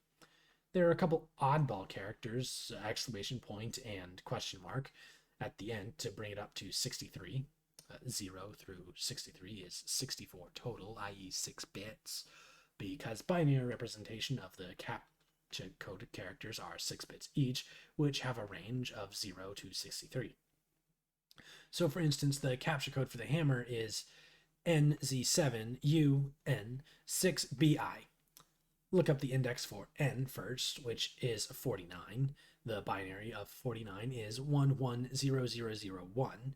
Keep doing that for all the characters, and you get N11001, Z10001. Well, I'm not reading this. Okay, that's the pattern that we'll punch on the card, but the bits are arranged top to bottom, left to right in 4 columns, like this, as seen on screen. Or on a punched card, like this. So that's 2 separate holes. Yeah. And 1 on this line. Yeah. Nice little representation there. Wow, okay, that pretty much looks like shit, but you get the idea. So to combine 2 items, you just overlap 2 punched cards. Only the places where both cards have a hole will show through. So it's sort of like a bitwise AND operation on both cards. The new pattern gives you the code for the new item. For instance, combining the code for a hammer and a pogo ride gives a new code with less holes, obviously, which translates to 126GH48G. That whole pattern went on to make the pogo hammer, which is so rad, you have no idea. I've also wondered if you can combine items in other ways, like bitwise OR. That means combining the cards to get more holes, not less, i.e. the new pattern has a hole for every hole on either card. This pattern would be accomplished by double punching a card, like 2 codes, 1 card. I've got to try that sometime. But there are some mysterious things about this. First of all, with all the hole slots, there are 48 bits in total, which means there are almost 300 trillion possible codes, and 300 trillion sounds huge.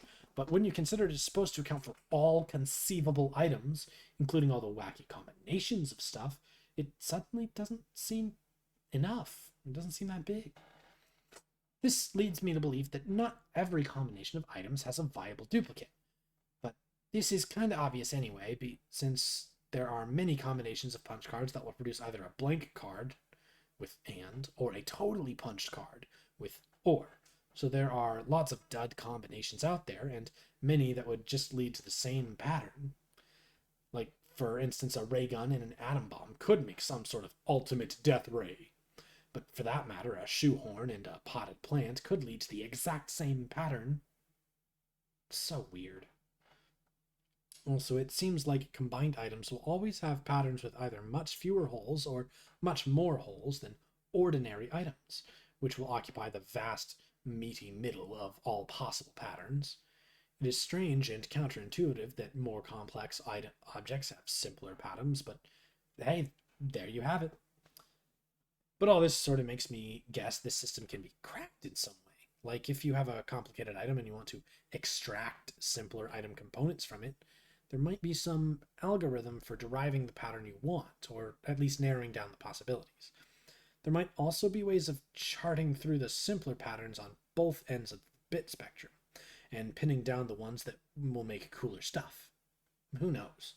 I want to ask Jade about this, because she's really good at this sort of thing somehow, even though she doesn't have my elite hacker cred. Too bad she makes herself so scarce all the time. Jade, if you ever read this, let me know what you think. It's the slime. Punch card calculator? Oh. Oh. We can punch. We can just... I want a completely punched card. I want to know what it looks like.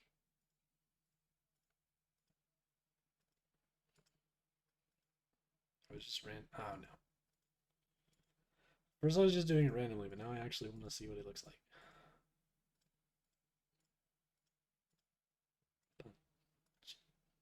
Oh, I could probably just do it by putting a bunch of exclamation points in the thing, couldn't I?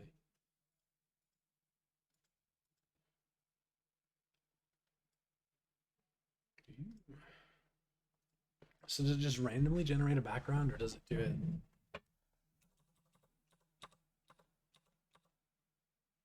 So that's all zeros.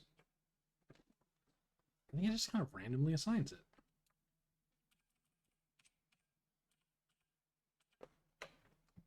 That is neat, though.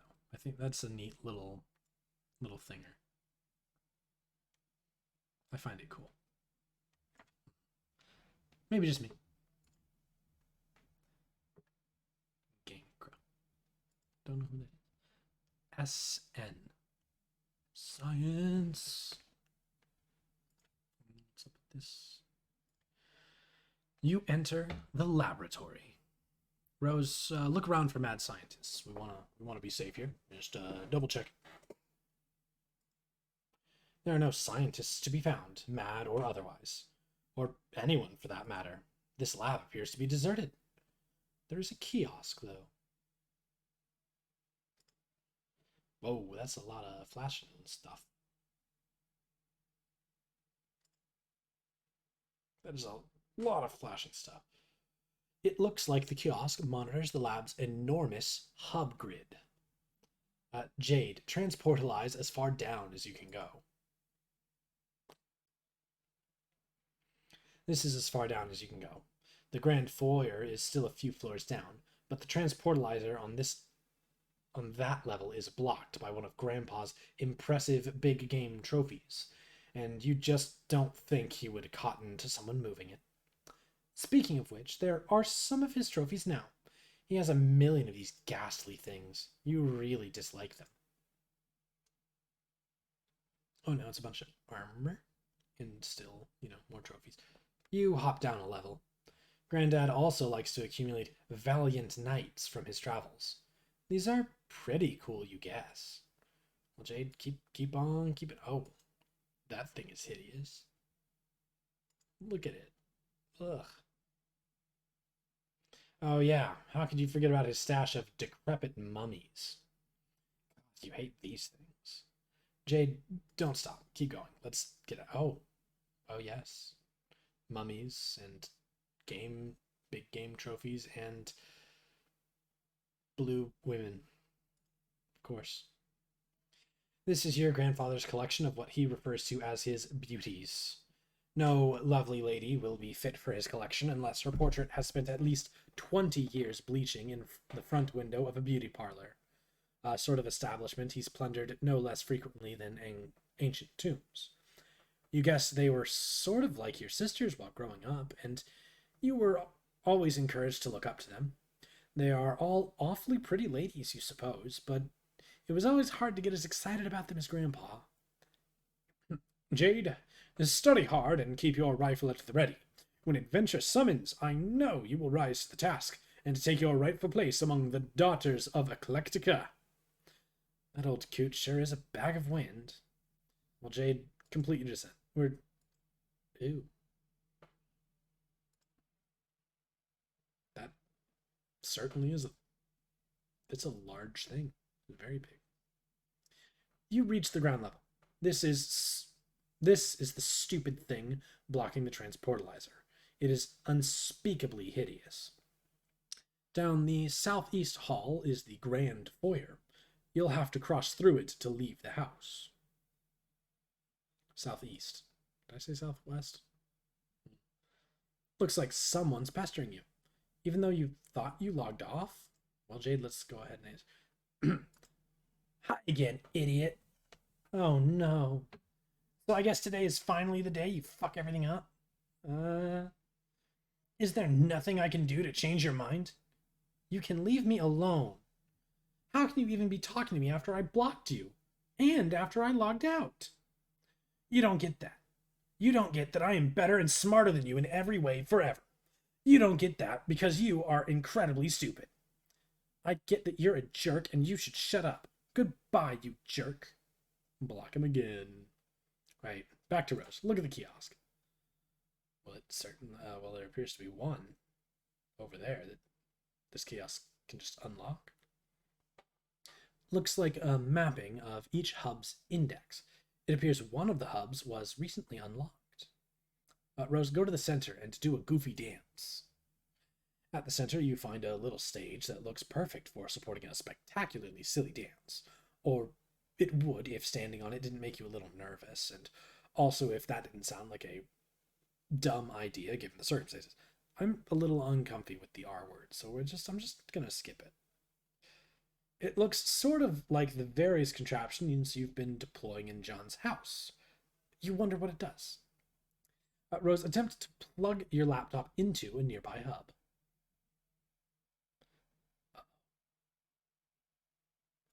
Jasper landed on the... Great. You just vaporized your dead cat. Oh well. Ashes to ashes, you guess. There's got to be a better way to deal with this lousy tree. Well, Rose, you could examine your fetch modus. We could say, oh, leaf and turn off auto balance? Big if true. No longer having to pluck the whole thing and being able to pluck from any of the leaves. Very nice. Looks like you can choose between picking leaves or awkwardly uprooting the whole tree, as you've been doing. You select leaf. You also turn off auto balance, since its consequences can be a little mystifying sometimes. You gather up all your items, again in an order that places your laptop in a conveniently accessible leaf. You're not sure why you didn't do this a lot sooner. Kind of funny looking tree now, but your concern for structural elegance is at an all-time low. Well, Rose, find that one unlocked hub. Oh, it popped out. As long as you're going to plug in your computer, you might as well find that hub. Here it is, hub SN Lab 0413. It is unlocked and thus removable from the grid. You suspect this was the same beacon transmitting the unsecured signal you were using earlier. You pick up the laptop. You pick the laptop leaf from the tree. Dude, that was easy. You plug your laptop into the hub, then captcha-log the hub and then the laptop. There must be a better place around here to set up your computer. This huge grid of electronics is sort of uninviting. You look around. Hey, what's that? Oh. Skynet Laboratory. Unestablished. 3 minutes and 14, 13, 12, 11, 10, 9. It's another one of these ominous countdowns. You didn't notice it when you first entered the lab about a minute ago. It looks like this one may have been ticking on for years. Whatever it's ticking down to, there isn't much time. You can only hope that when you turn on your computer again, there will be a connection invitation from one Mr. Strider. Again, in the future, another timer winds down. Sideways. Oh, whoa, the worm got... I guess she knows... Parcel mistress definitely knows how to use that sword. Oh no, more worm. Oh, 4 worms are like legs. Oh my. Oh, and she tumbles. Oh, and she goes westward too. Okay.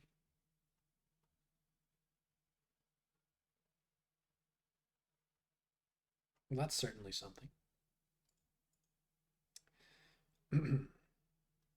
How about instead we just go to Dave absconding? Let's get out of here. Oh no, can't abscond, bro. It's time for round 2. Wait, we're actually fighting, bro? And we almost seem to be doing okay, honestly. Like, Dave seems to be doing alright here. Which is really weird, seeing as bro can move fast enough to fight with Cal and win. Like, what?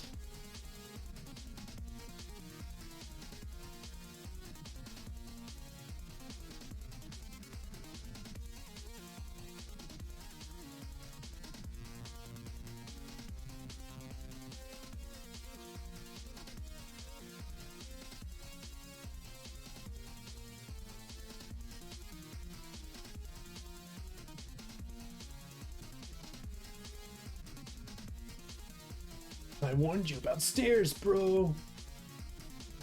I told you, dog. It keeps happening. Falling down the stairs. Oh. What does? You don't have time to humor every random thought that pops into your head. The clock is ticking. Rose, look around for anything else of importance. Whoa, that seems important. This looks like something of importance. What a coincidence. It's time. Impact. I'm sure this large display will be explained down here. It appears to be Skynet's primary session terminal, monitoring a great number of SBURB sessions in the northeastern United States and parts of Canada. Upon further investigation, you draw some logical conclusions. It looks like each session consists of an IP address and a physical location.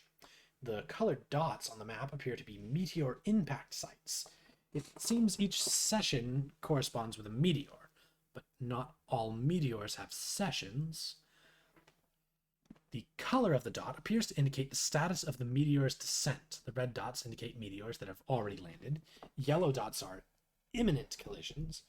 Green will impact later, and blue will take the longest to touch down. There's like a lot of yellow. There's a lot of red down here. Where did Rose say she was at? Like somewhere in like New York. She was up. She was on the East Coast somewhere. I remember her saying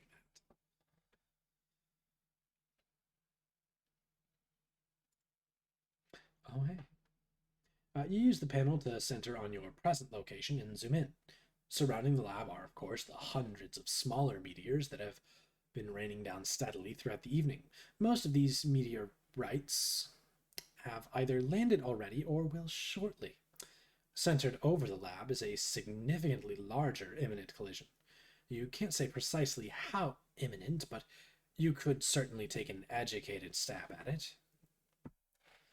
Just southwest of the lab, centered suspiciously near the location of your house, is an even larger looming collision, though this one appears slightly less imminent. The terminal looks like it can monitor any meteor or session around the world. Search filters can be applied as well, restricting results based on size, time of impact, location, and so on.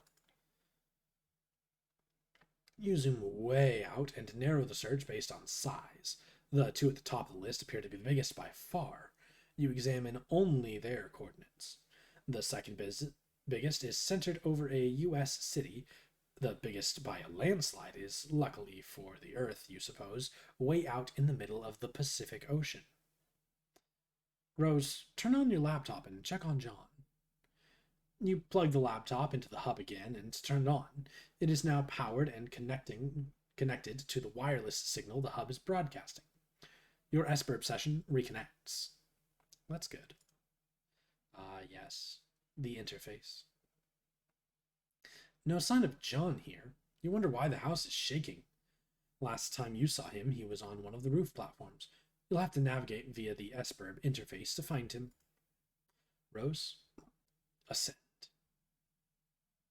Oh, do I get to?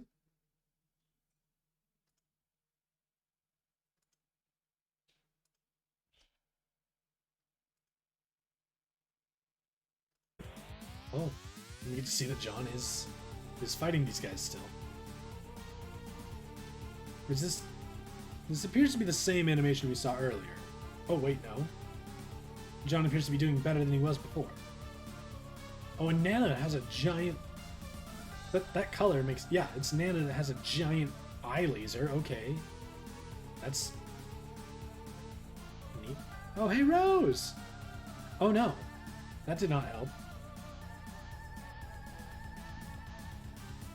Nana's got his back, though. Unfortunate that didn't help very much.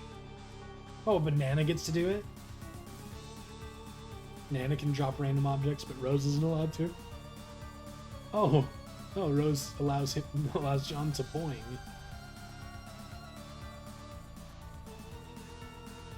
Wait, okay, now it's coming out of the oven and it has cookies.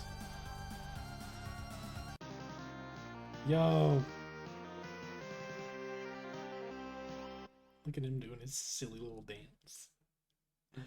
Alright, John. High five, Nanakin. Left hanging long enough. Yo. Good work, John. Good work, John. Oh, hey, you're back. For now. I'll have to leave again shortly. It looks like there's another large meteor headed for my present location. Oh, so you mean Dave connected with you? Not yet. I'll explain later. But I think I've determined that activating the timer in the game is not directly responsible for summoning a meteor to your location. The countdown seems merely to exist as a kind of warning to the player, as well as a strange coincidence. Okay. I don't really think I get it. Is this relevant? Probably not at the moment, and certainly not to you. I have to go. Okay, later. P.S. Try not to waste too much of that grist while I'm gone. John, climb that echelon ladder. We did very well. We did a good. You rocket up the echelon ladder to the dizzying heights of the vaunted Boy Skylark rung. Your new feather is hard-earned and well-deserved, and alarmingly fashionable. John, collect fat lutes. Dang, that's a lot of boon dollars, I guess is what they'd be. You and your ceramic pork hollow rejoice in the mound of wealth yielded from your meteoric ascent up the ladder. You are still not sure what all these boon dollars can actually get you, but when pulling in such insane loot hand over fist like this, who cares? Not you. John, pick up as much grist as you can hold. Your expanded cash limit is more than enough to accommodate the grist windfall. You gather up 2,260 pieces of build grist, 1,040 pieces of shale, 490 drops of tar, and 350 drops of mercury. You can't wait to find out what amazing items this new supply of grist will be just barely insufficient to produce. Oh god, there's grist littered up down there too. Those stupid ogres were like huge grist pinatas. One of those big sour grape electric holocaust fruit gushers is jammed in the hole in the platform. You guess there's only one way to get it. John, don't forget your book. It is your birthright. You ought to give it a read when you have a moment, particularly the first several pages. Okay, Nana, I will. Hey, Nana? Yes, dear? Since I'm trying to get up to that gate, and since you can sort of conjure floating beds and throw me around and all, couldn't you just throw me up to the gate? Yes, of course, John. But that would not serve your purpose well. There's a very good reason why you should build up to it, and then keep building. Oh, okay, I guess that's what I figured. So, just one more thing. Do you think that instead of telling me exactly why that is with a clear explanation, you can give me a series of really coy riddles about it and then sort of giggle? John, you are a very fresh young man. Your father has done such a wonderful job raising you. I am so proud of you both. I guess. When you pass through the first gate, everything will change. You will find the place where the constellations dance beneath the clouds, and then your true work may begin. I suddenly understand everything. Clearly, yes. Riddles. Elsewhere, we find a place where a kingdom lies entrenched beyond an impenetrable veil of darkness. Why, it's Dad. He appears to be doing pretty well with these imps. Ooh, I'm about to get the fist. Does he punch the imp? Okay, it takes a second. Yeah, there you go. There he goes. Ah, yes. There he goes. Oh, somebody. Oh, we got a couple of. Yeah, I'd say that's the same guy watching two different screeneronies. Graveyard stuffers.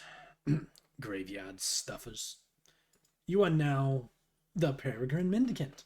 You are flying westward in your peculiar mobile station. You have no sense of your bearings presently. The door is blocked by a metal column which extended through the entry shaft before liftoff. What will you do? Oh, well, PM, check the mail. What's in there? This message to Dr. Brenner looks pretty serious.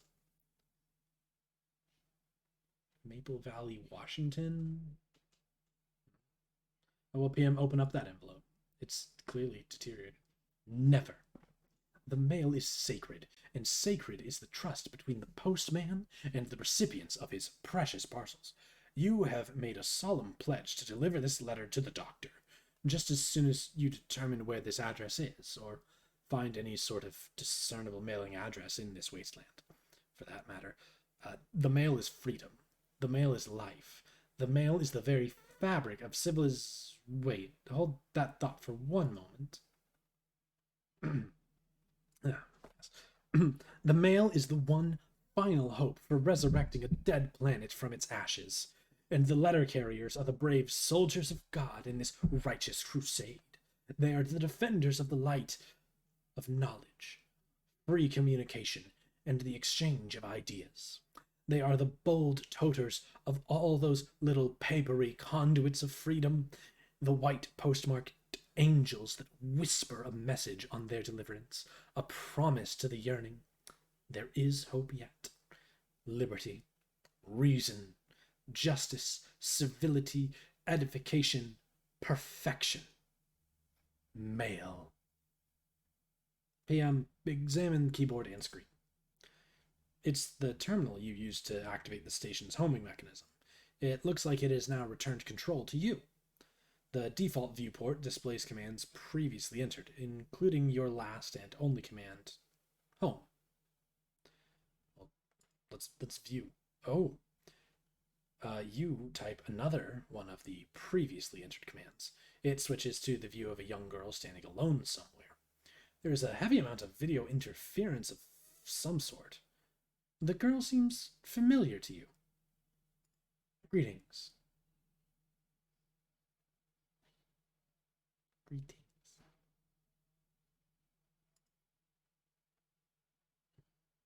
Uh-oh. Greetings, don't I know you? That's, Huh. Very bright light. Oh. That's an explosion. Rose refused to acknowledge the absurd tea set. You successfully disregard the tea set because it's stupid and shouldn't be in a place like this. You probe further into the lab. Looks like a little girl's room. This all strikes you as a bit odd. No time for messing around in here, though. Rose, wear the scarf. Be the rider. Oh man, that would look really neat with Maplehoof's bow right there. I'm not gonna lie. Rose looks fly as heck in her imagination. Oh, there's something. There's something in the teapot. Okay, maybe you do a little messing around.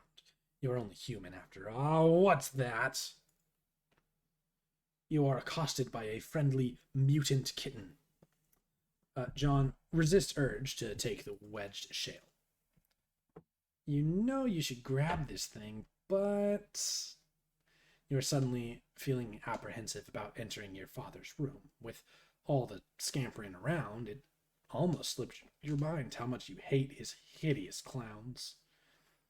No use putting it off any longer. There's only one thing left to do.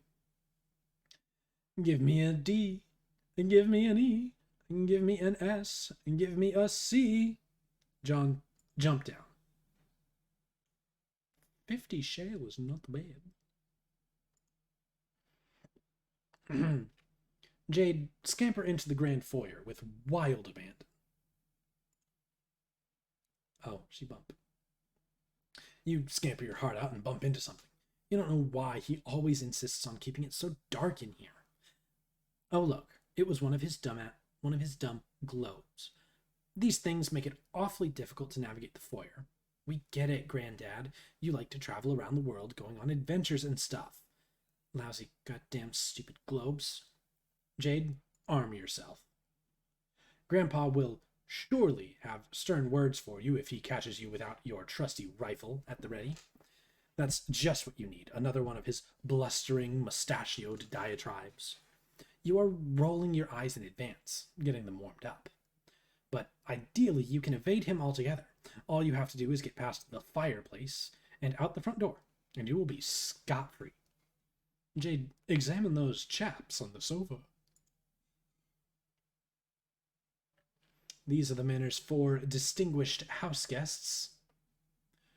They like to gather here by the fireplace for tea time, as well as pretty much all other times. It's all very mannerly and civilized. You know exactly what's going to happen when you try to sneak by. The fireplace is going to light up, and your grandpa's silhouette is going to appear in front of the fire to give you a good spook. He is so predictable. Yes, of course. And there he goes. The old man has the flame. You suppose you could still manage to sneak by the crafty old man if you're fast enough. Avoiding an encounter with would be ideal. Encounters with him are usually intense. Jade leaped dramatically across the divide. Whoops. You guess an encounter with him isn't almost certain now, but most likely not for a while. Time to see what someone else is up to. Well, let's say Dave. Strife. Strife. Oh, snap. Preloader psych out.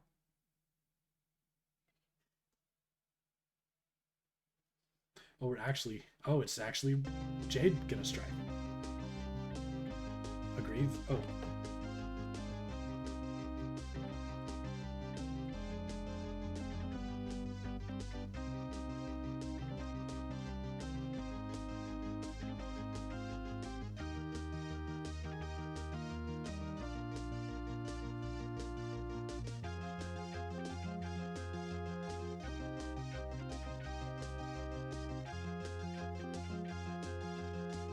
This is oddly fun.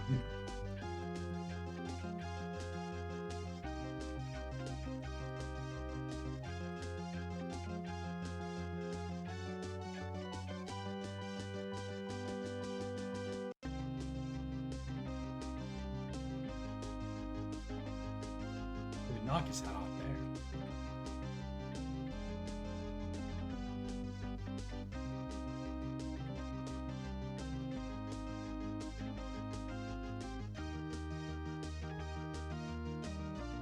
Look at his hair.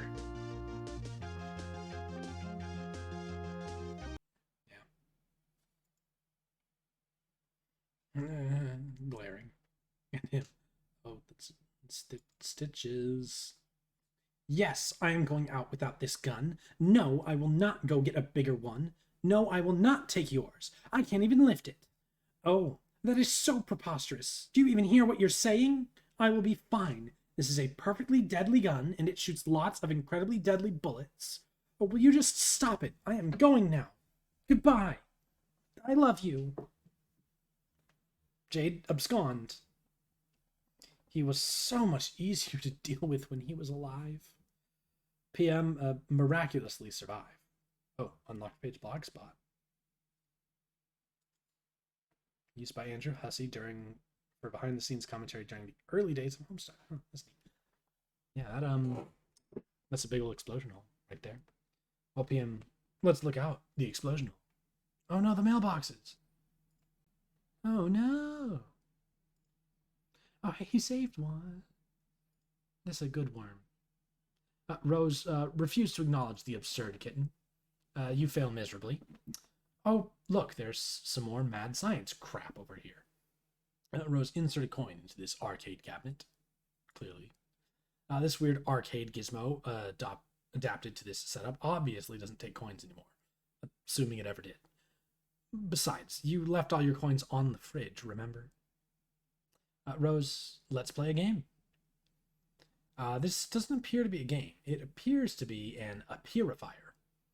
Well, Rose, screw around with the appearifier. We're gonna play around.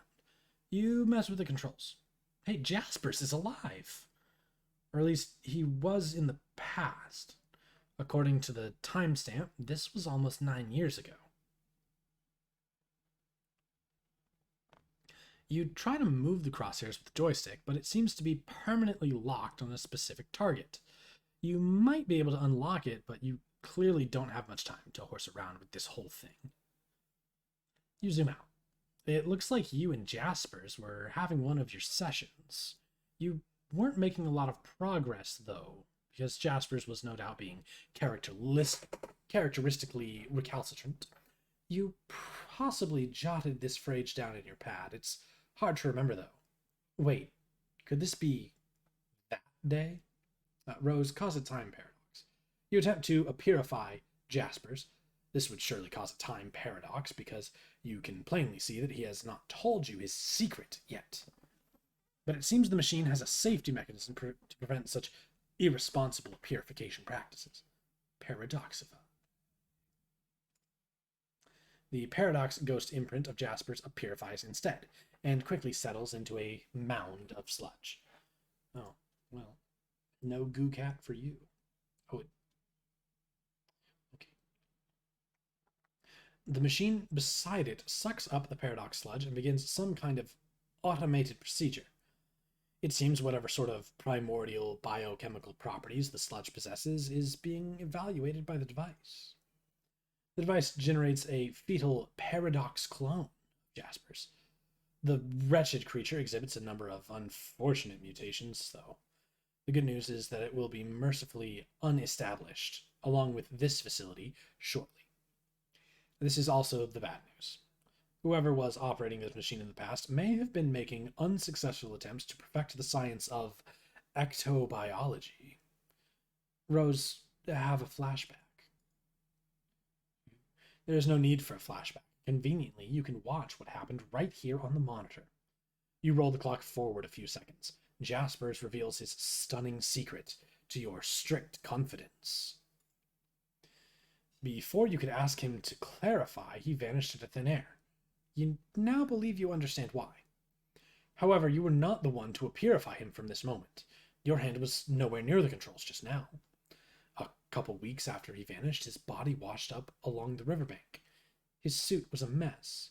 Your mother fitted him with a new one just before the absurd funeral service she insisted upon. Rose, trace Jasper's whereabouts on the machine. Yeah, if we're locked onto him, why can't we see him during that time? Oh no, not until he washes up. You roll the clock forward to a week after he vanished. It seems there is no accessible feed tracing his whereabouts during that timeline. You fast forward another week. There he is, just as you found him. Rose, fast forward to now. Wait, where's Jasper's now? Right. Meow. I mean, presumably he spent most of that. Oh man, there's baby Rose found her cat. That's not nice. It's gonna be sad. Coral for Jaspers. Is this? No, this is a living cat. It might have a couple extra eyes, but he's still good. He's a good boy. Or girl. I don't know. Jasper sounds like a boy named person.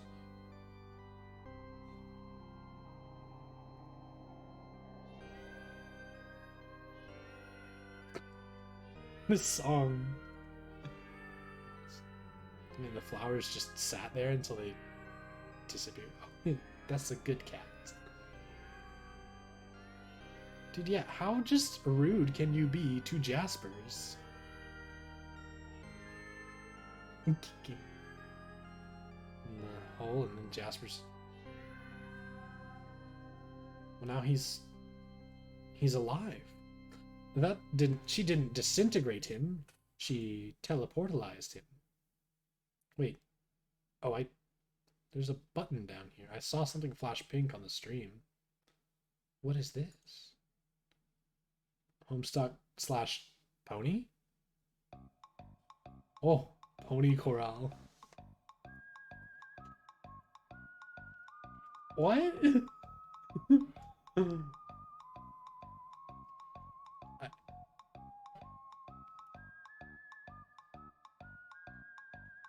This is just as good. In fact, this might even be better. Truthfully, like, my goodness.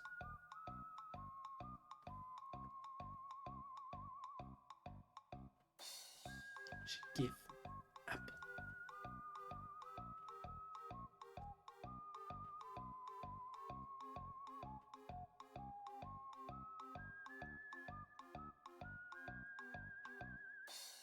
Wait, that was John. Slime Pogo. How many different, like, flash images are there? This is glorious. This is wonderful. Oh. Oh, it's over. That was good. That was fun. Let's move on. It's Jasper's. He's alive. Well, okay, he's still dead, but his body is intact. Turns out it wasn't some kind of disintegratificator like you thought. It's more like an escapalizer. Rose, purify Jasper's immediately. I mean, that seems kind of unnecessary. Wasn't she going to use that same... Wasn't she going to use the other pad to escape anyway? Yeah, she's got 14 seconds. Or, well, 11, 10. Yeah, 10 seconds at the end of this page. Good thing you finally got all this sorted out. You only have 10 seconds to spare. Time to stash the dead cat in Amscray. Rose, stop fooling around and transportalize out of here. Like, let's go. Pretty decent escapalization.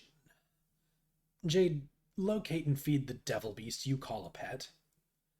Good luck finding him. If he wants to be found, he will find you. Becarol has always managed to elude your prognosticative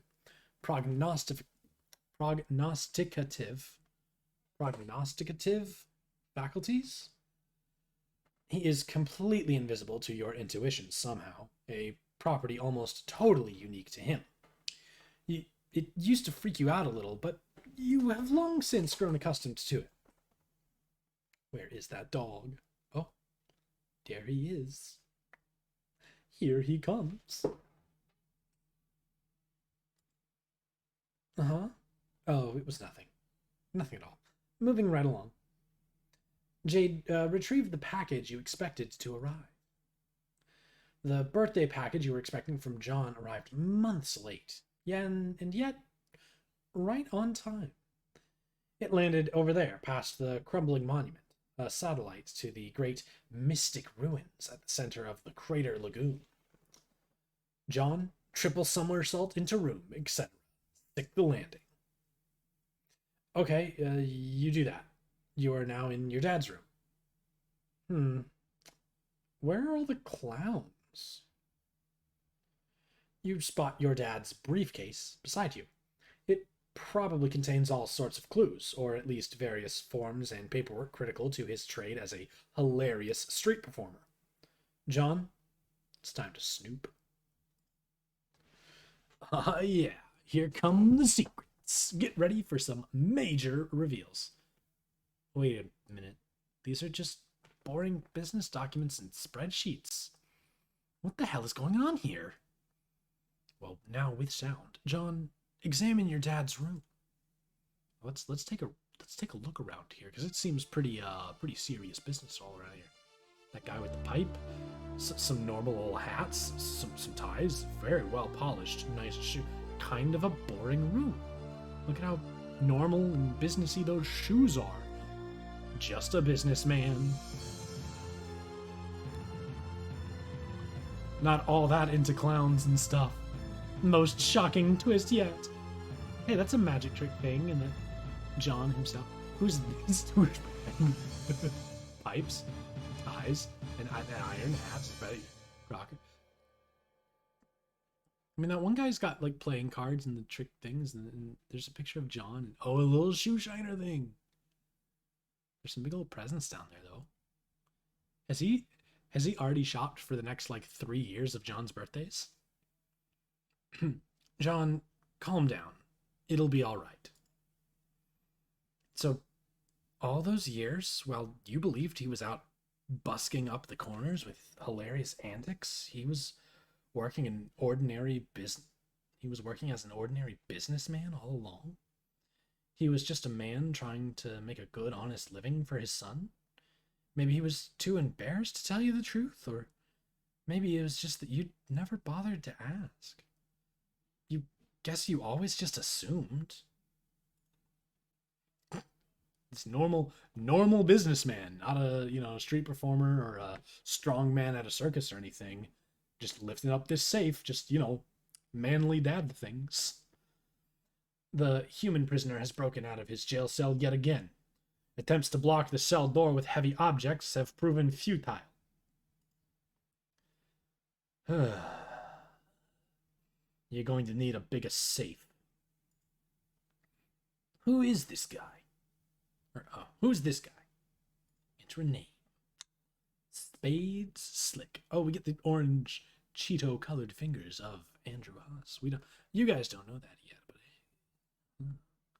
I'll tell you that right now. Spades Slick got a nice ring to it, but you know your own name, and that damn well ain't your name. Take another stab at it. State name and rank. Okay? You are Archagent Jack Noir. You oversee various affairs of a dark kingdom. Presently, you are determining how to deal with this prisoner, who has been a thorn in your side since he was apprehended. You view the affairs of the kingdoms through a series of fenestrated walls.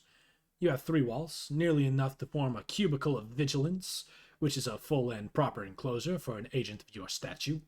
However, much to your utter contempt, your 4th wall was stolen some time ago. Don the comical hat, Jack. This frivolous headdress turns your stomach. You'd sooner stick your head in the furnace than coax it into this monstrosity's lonesome, loathsome, colorful maw. It's bad enough that your exalted ruler ordered everyone to drape themselves in these hideous rags the moment that troublesome human with the pipe in his child showed up. But you draw the line at the hat. Jack, call a minion. Hearts boxcars. You order one of your burliest agents to the scene. He brings something heavier this time. Oh, that's a thingy. Your transmission is interrupted. It seems your glorious monarch has concerns over your wardrobe. Fine. You begrudgingly don the comical hat. Stupid, lousy, wise, and just ruler. What a royal pain in the ass. Jack, throw down hat in disgust. You fully intend to, once your superior stops breathing down your neck for a second. Wait, what now? Oh no. Oh dear, it's Dad. He's beaten up on... Your blood is boiling so hot you could cook an egg on your carapace. Looks like you'll have to go handle this yourself. John, investigate room for anything Dad may have left behind. It seems there are some unopened birthday presents which Dad didn't get around to giving you yet. Present time. Open a present to see what's inside. A control... Inventory management system. Fetch modus control deck. Bonus capture log pack and fetch modus inside. Incredible Silodex behavioral conglomeration at your fingertips. This one on the right seems promising. You open it to see what is inside, and oh god, yes. Obtain sweet loot. You tear into this thing, and you put a mean peep on that sweet loot. In addition to the modus control deck, you got a bonus array fetch modus, plus another 12 cards, which are practically worthless by this point, but hey, you'll take them. That's a lot of cards to have to only have the front and back ones actually available. First thing you do is flush the extra cards into your deck. Okay, really, this is way too many cards. John, equip the array fetch modus. The array modus allows you to store and retrieve any item from any card at any time. It seems exceptionally serviceable, albeit difficult to weaponize. Boring. Let's read the instructions for the control deck. Well, there's nothing to read, really. You just pop some modus cartridges in the slots, fire it up, and see what happens. You start by putting the stack and queue modi in the slots. Your Silodex now behaves like both a stack and a queue. Items can be removed from either the top card or the bottom card. How about an array of stack of... Oh, no. You see no reason at all not to jam the array cartridge in there, too. You make sure to blow the dust out first, of course, except that was brand new. You don't need to blow on the brand new one. Whatever.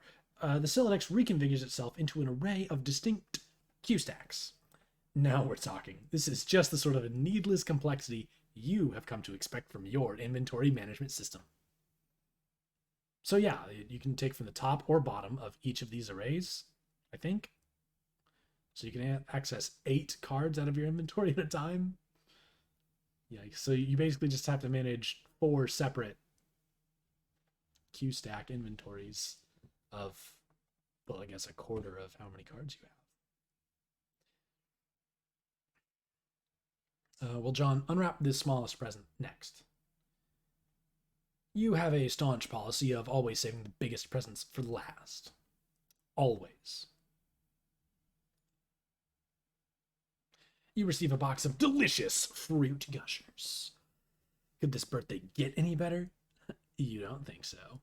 Open the big one. You thought wrong. Yo, look at that. Look at how handsome he looks on his birthday. With his little suit and his gushers and his inventory management systems. Well, John, the only other thing to do is fill up an entire Q stack with shoes. Right? Yeah. Yep. Awesome. Q stack full of shoes. Capture log your fruit gushers. No, put the... Oh, not in the shoe one, you dingus. Dang, you spaced out and put in the wrong Q stack. Don't worry, you'll get the hang of this soon. This thing. And will John closely inspect that fruit gushers box.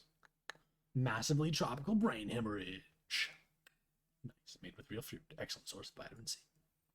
So delicious. You can't wait to capture log one of these packs and make like 1 million gushers. Screw all this building nonsense. You'd rather make candy. Wait a minute. It can't be. The heinous batter witch has her gnarled claws in everything. What do gushers have to do with baked goods anyway? How does this make sense? Why? Why? Are we gonna have another mental breakdown? Okay. Breakdown number 2. Hardly Quinn. Kiwi mango colonic rush. Wicked watermelon groin injury. Mixed berry social anxiety disorder. Neon green ectofacial blast. Jam and sour diabetic cola. Wild cherry ranch dressing. They're all Betty Crocker. Fruit gusher. Oh.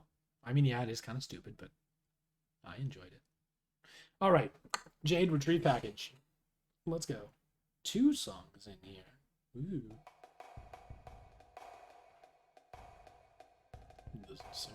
Oh, hey, look, books.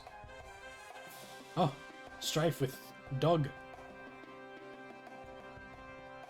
Oh, are we gonna... I don't want to shoot the dog. Can I do something else? Oh, no. I was behind him. Clearly, no. Oh. It touches him. It melt. Arsenalize.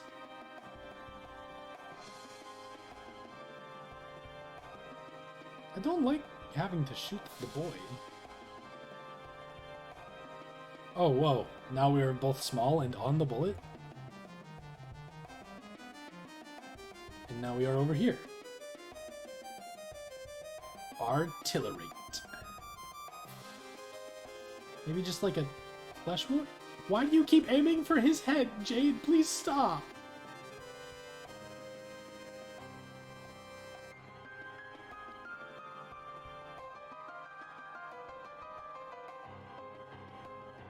He is a good boy.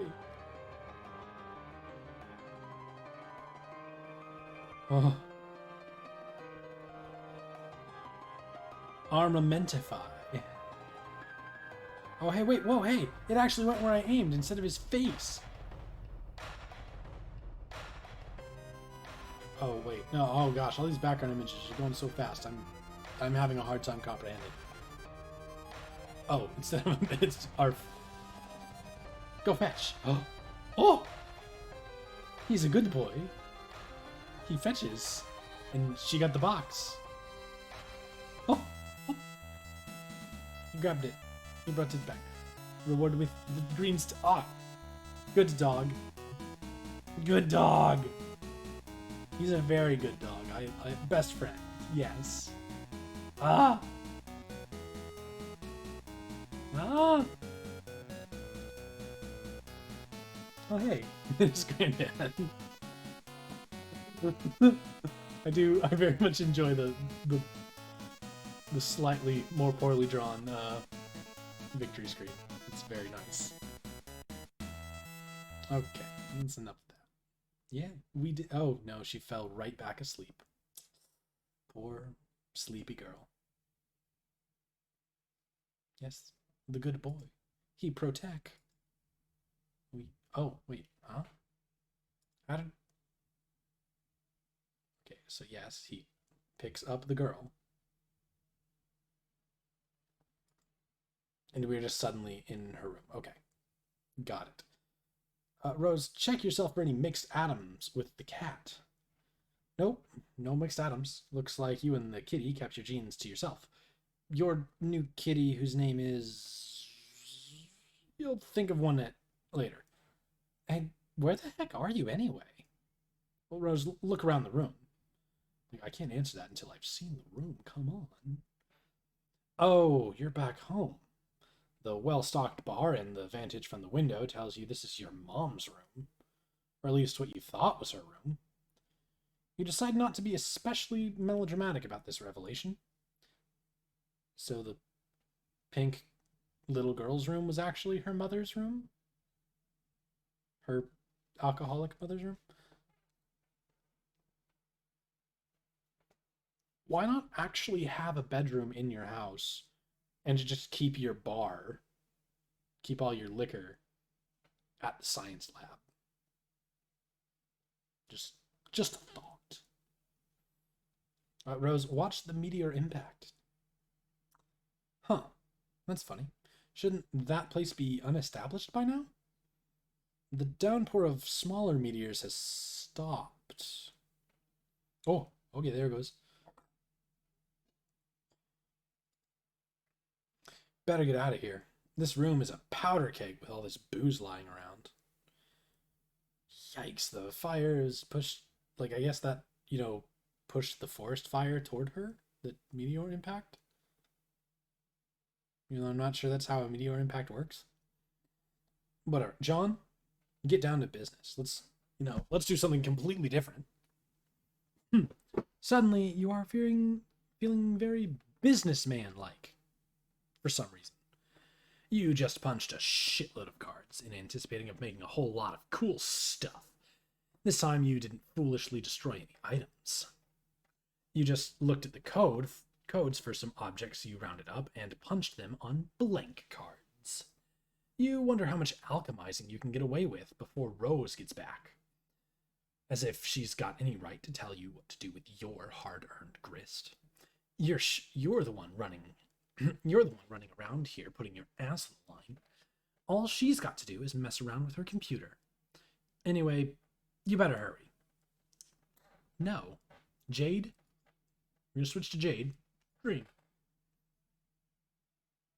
Oh, we get flashy lights when she sleeps in her bed. I hope that doesn't make a sound. That would be hard to sleep through. Oh, mysterious. What's in the box? What's in the box? It's a robot. Okay, so there's Jade dreaming. There's robot Jade. Your dreambot is active. You are now dreaming. Your dreambot is awake and active. Jade obliquely foreshadow future through interpretive dance. Wow, that is definitely oblique. Your silly dance foreshadows nothing and is essentially meaningless. But it sure is a lot of fun. Jade, quick, get into bed.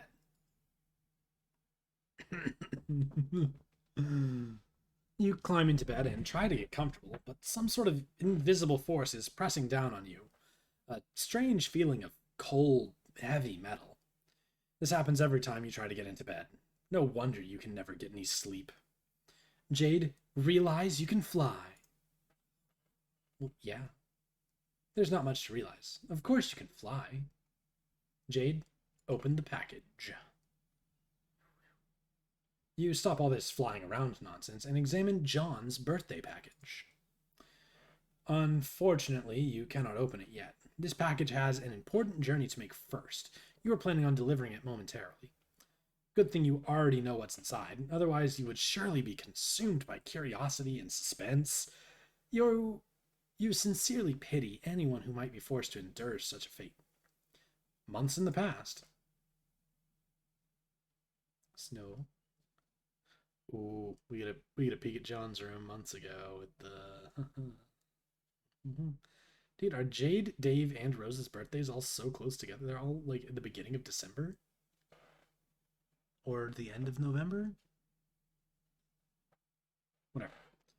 Enough for the above weather to be seasonably reconcilable. Seasonably reconcilable. We got a new pester log.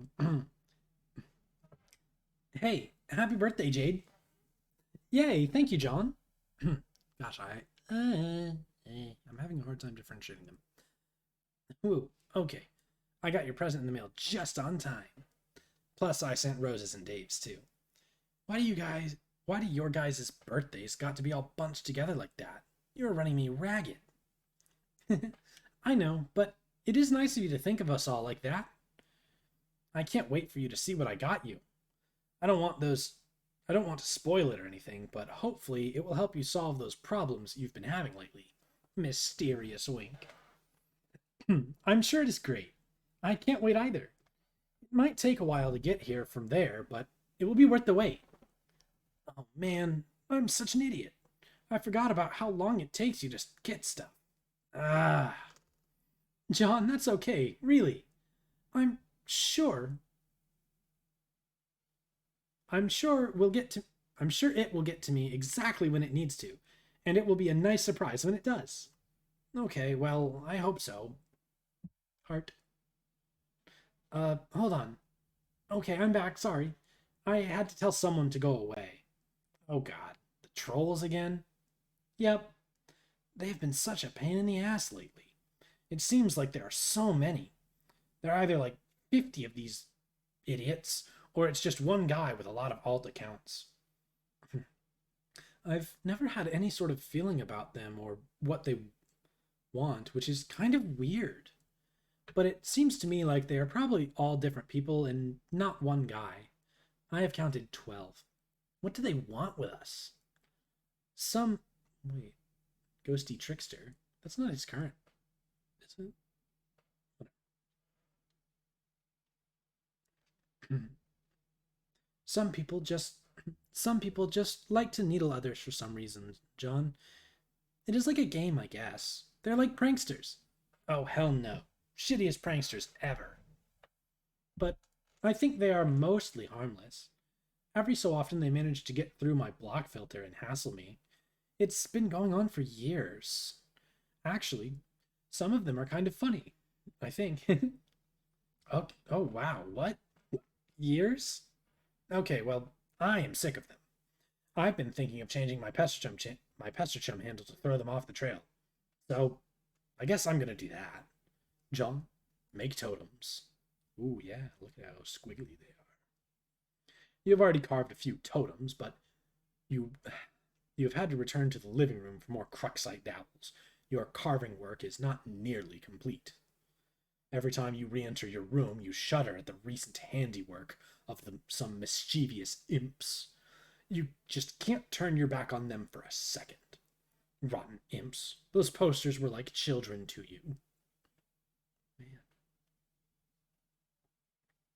Sucks. Rose, flee the room. At long last, you have returned to your bedroom with a stable power supply and internet connection. Vodka Mutini purrs at your side. You suppose you will call it Muty for short. Rose, Pastor John. That's quite a totem collection. What are you planning? That's quite a totem collection. What are you planning? Oh, whoa, hi. Oh, I'm gonna make some stuff. Are you okay? Hasn't your house been on fire for like 5 hours now? No, that was the nearby forest, which up until quite recently would have been best described as on fire. But you may be excited to learn that just as recently, my house finally notched that achievement. Wow, congrats, I guess? Thank you. Have you seen Dave? Nah, his bro is probably busy kicking his ass. That's probably all there is to say on the matter. Okay, I'm going to start putting this grist to use now. Let's be sparing with the frivolous knick-knack breeding and focus on getting you up to the gate, okay? Yeah, okay, I hear you, but I think we'll have plenty. I've been killing imps all over the house, and now it's lousy with gushers. Gushers? I mean grist. Serves them right for ruining my posters, the bastards. Which posters? Don't you see? My sweet movie posters. Look at them. They're fucking ruined. John? What? Eh? Are you suggesting that imps are responsible for defacing your movie posters? Yeah? Your posters have looked like that ever since I first saw your room. The moment we started playing this game, I thought you had defaced them, ironically, to mock your father's interests. John? Hello? Very funny, Rose. Oh gosh. It's like floating around. Nice joke. Great joke there, Rose. Top of the line prank. Hee ha ha ha ha ha. This is good. Laughter is probably the best way to avoid being especially melodramatic about the revelation. Yes, yes, let's keep this joke going because it is such a good one. Ha ha ha ha. Oh my. Ha ha ha ha ha ha. Ha ha ha ha ha ha. Ha ha ha. Ha ha ha. Ha ha ha ha ha ha. Jeez. That that hurts.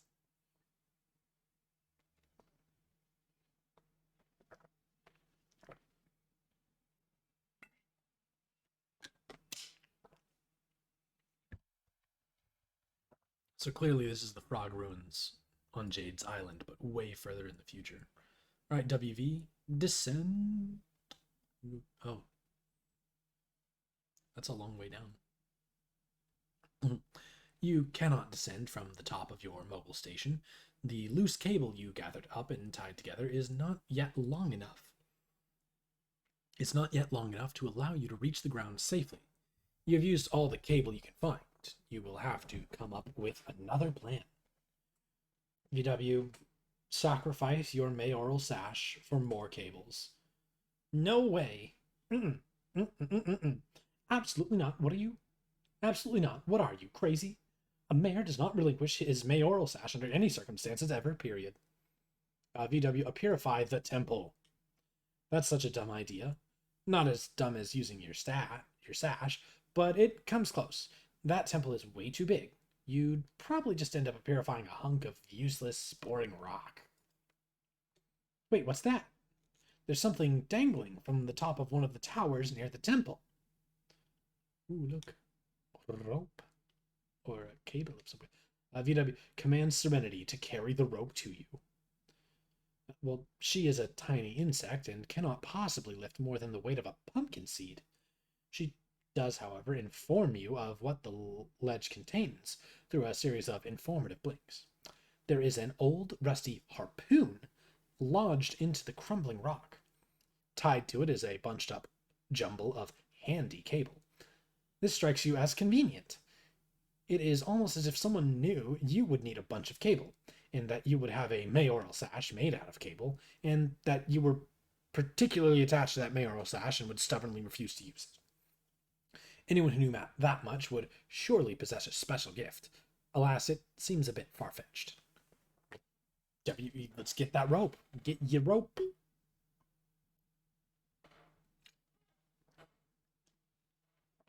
Okay, we just established it was a cable and not a rope, but that's okay.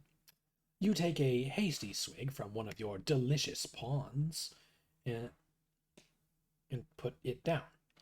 You then quickly adjust the coordinates to appearify the jumble of handy cable.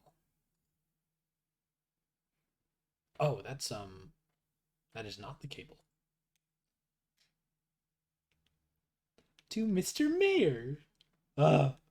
Dude, Jade and the Mayor is just the cutest thing ever. They're so good. Oh, of course. The time wasn't set to the present moment. Somehow it got reset to a few hundred years ago. This is some sort of present from the past. In the present. Attached is an envelope. It looks extremely important. You open the envelope. Inside is a letter and another envelope. This is all highly confusing, and you do not know what to make of it. Still, it is obviously critical mayoral business, which you take very seriously and you will defend this package with your life. Well, try to purify the cable. Let's try that one more time. Oh, hey, cool. It worked. You set the time to the present and to purify the jumble of cable. Very easy. Well, take the obvious course of action. You tie all the cable together and carefully lower your precious pumpkin bundle. You then rappel down the station with the package, which must not leave yours. Excuse me. Which must not leave your side. Years in the future, which is to say the present moment precisely. Uh-oh. Uh-oh. That looks scopy. There's the shot, and he sees the ball. Ooh, we unlocked albums Homestuck Volume 2 and 3. An aimless renegade prepares for company. Oh, he also has what appears to be an AR. But I'm not a gun guy. But the fact that his name is being aimless renegade means his initials are AR makes me want to. I don't know. I don't actually know about guns, but I'm just gonna say that's an AR, even if it's not.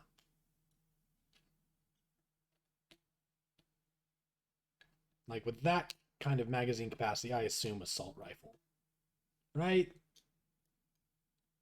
Whatever. Uh, well, let's quickly get away from that interesting plot line. Rose, build as much as you can as fast as you can. Oh wow. Okay, while I make some stuff here, can you keep an eye out for imps? Just keep the safe or tub handy or something. It'll serve them right for trashing my posters. I keep telling you the posters were always like... sorry. I keep telling you the posters were always like that. And I keep telling you, ha ha, very funny. Here, look. When Nana first showed up. I don't remember them looking like that in the screenshots, because we got to look at the screenshots during with the walkthrough earlier.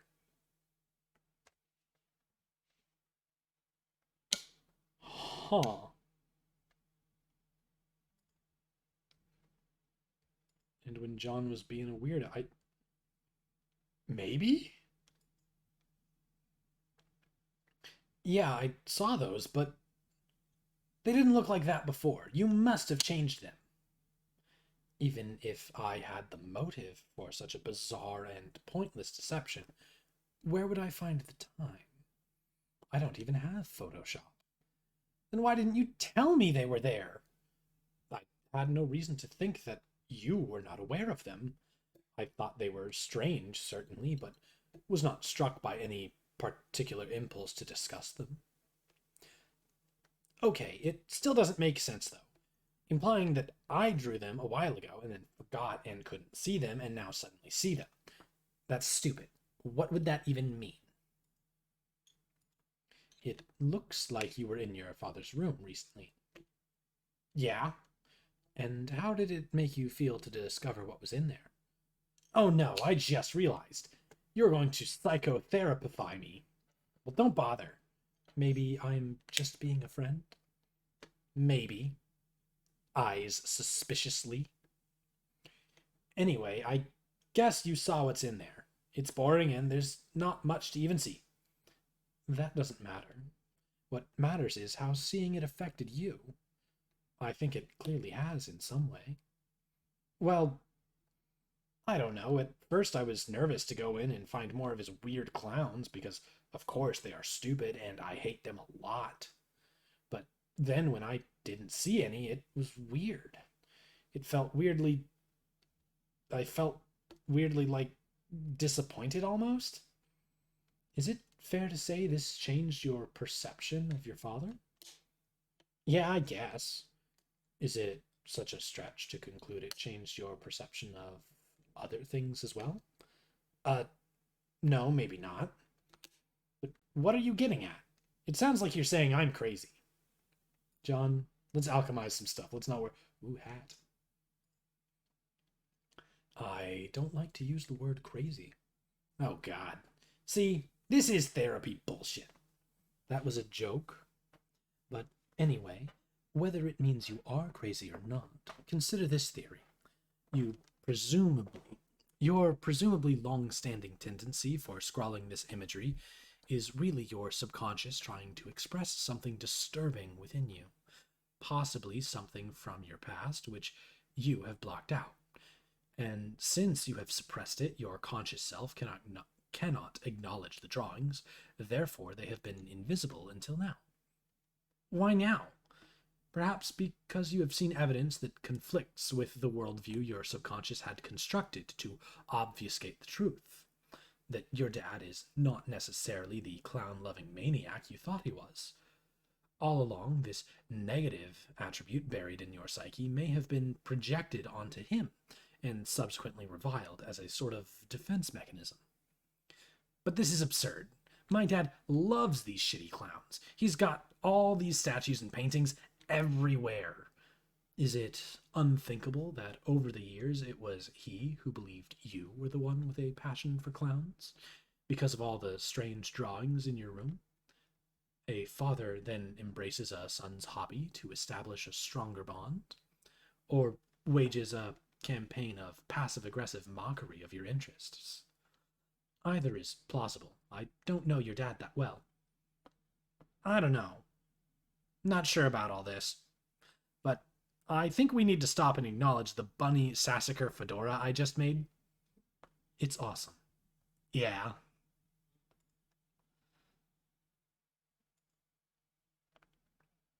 It, he's weird. Oh man, that's a lot of imps. Let's show. Wow, what are you doing, by the way? Rose, sorry to say, but this is all looking kind of silly. I'm trying to spread the upward construction so there is a more substantial foundation for later on. But I'm starting to wonder if it will be strong enough. It's kind of starting to wobble a little. I don't think brick chimneys were meant to serve this architectural purpose. Yeah, no shit. I might have to adopt a different building strategy. Stick to more load-bearing walls and blockier shapes, especially since grist has been easier to come by lately. Okay, but you really must be running low on time by now, right? Right. Strider! Okay, we're gonna go be Jade instead of, one of the people that progresses, saving Rose's life. But yeah, dream up extra arms and play an advanced bass solo. Of course. I'm gonna jam out with some music. Advanced bass.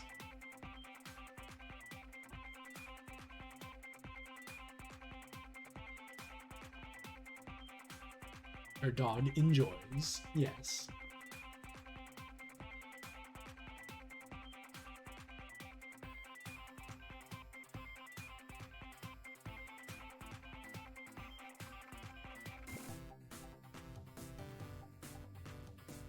The surround sound. Yo, those pumpkins are getting big.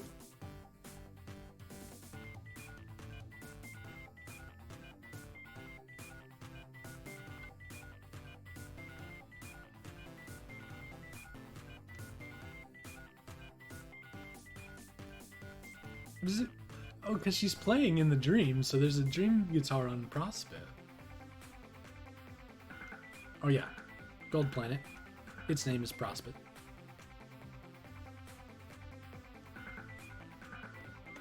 It's got a moon.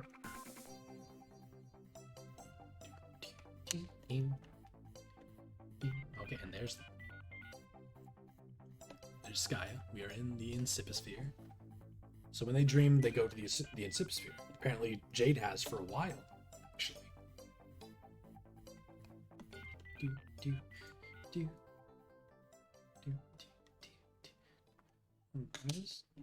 I really do love all the music of Homestuck. It's pretty great. All right, Jade, change the wardrobe of fire to cycle through Star Heart Horseshoe. Okay, good idea. You leave the moon in the cycle though, because you like it.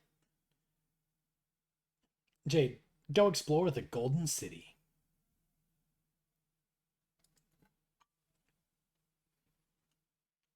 So it's just a big golden version of her house. Is this tower that she lives in? Well, that her dream self lives in? Whatever. But yeah, really, really complicated looking cathedral-y stuff that kind of hurts my eyes to look directly at. Like, jeez, it gets real granular in there. Is it like fractally, or is that just my mind playing tricks on me? My eyes. I don't know. Looks dope though. Oh hey, the robot is out and about, floating around. Oh look, peeps. No peeps, no sheeps. Jade, go and make a new friend. Jade is so just good and pure. Oh yes. What? This lady looks a little bit like our peregrine mendicant. Wonder who she is. This figure is. Hey, yes, Jade, and she sees Beck. Not Beck. Oh, okay. We're way in the future now. Again, okay, sure. W. Wayward Vagabond. Eat letter and envelope. No, you were gonna. It's important. Will you cut that out? You have company. Wayward Vagabond, look behind you, dude. Boof. See? Over there. Well, can we read the letter so we know what's going on with it? Dear Mr. Mayor, go here. Well, yeah, that seems pretty straightforward. Let's do that. Give present. Hooray!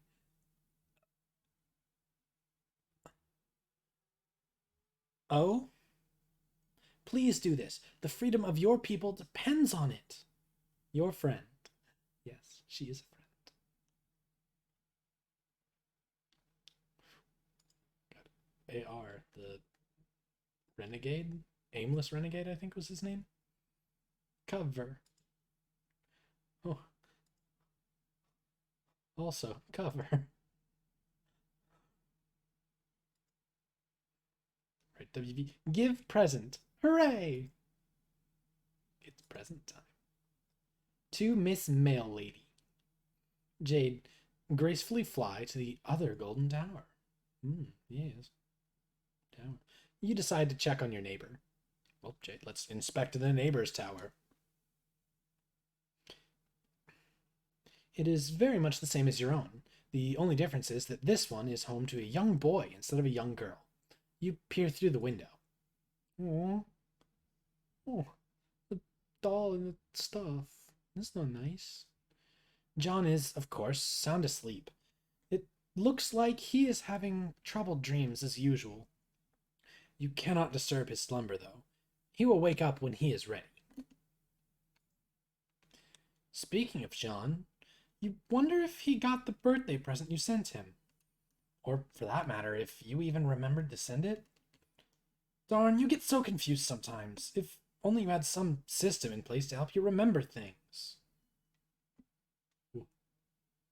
Your moon is getting very close to Skya.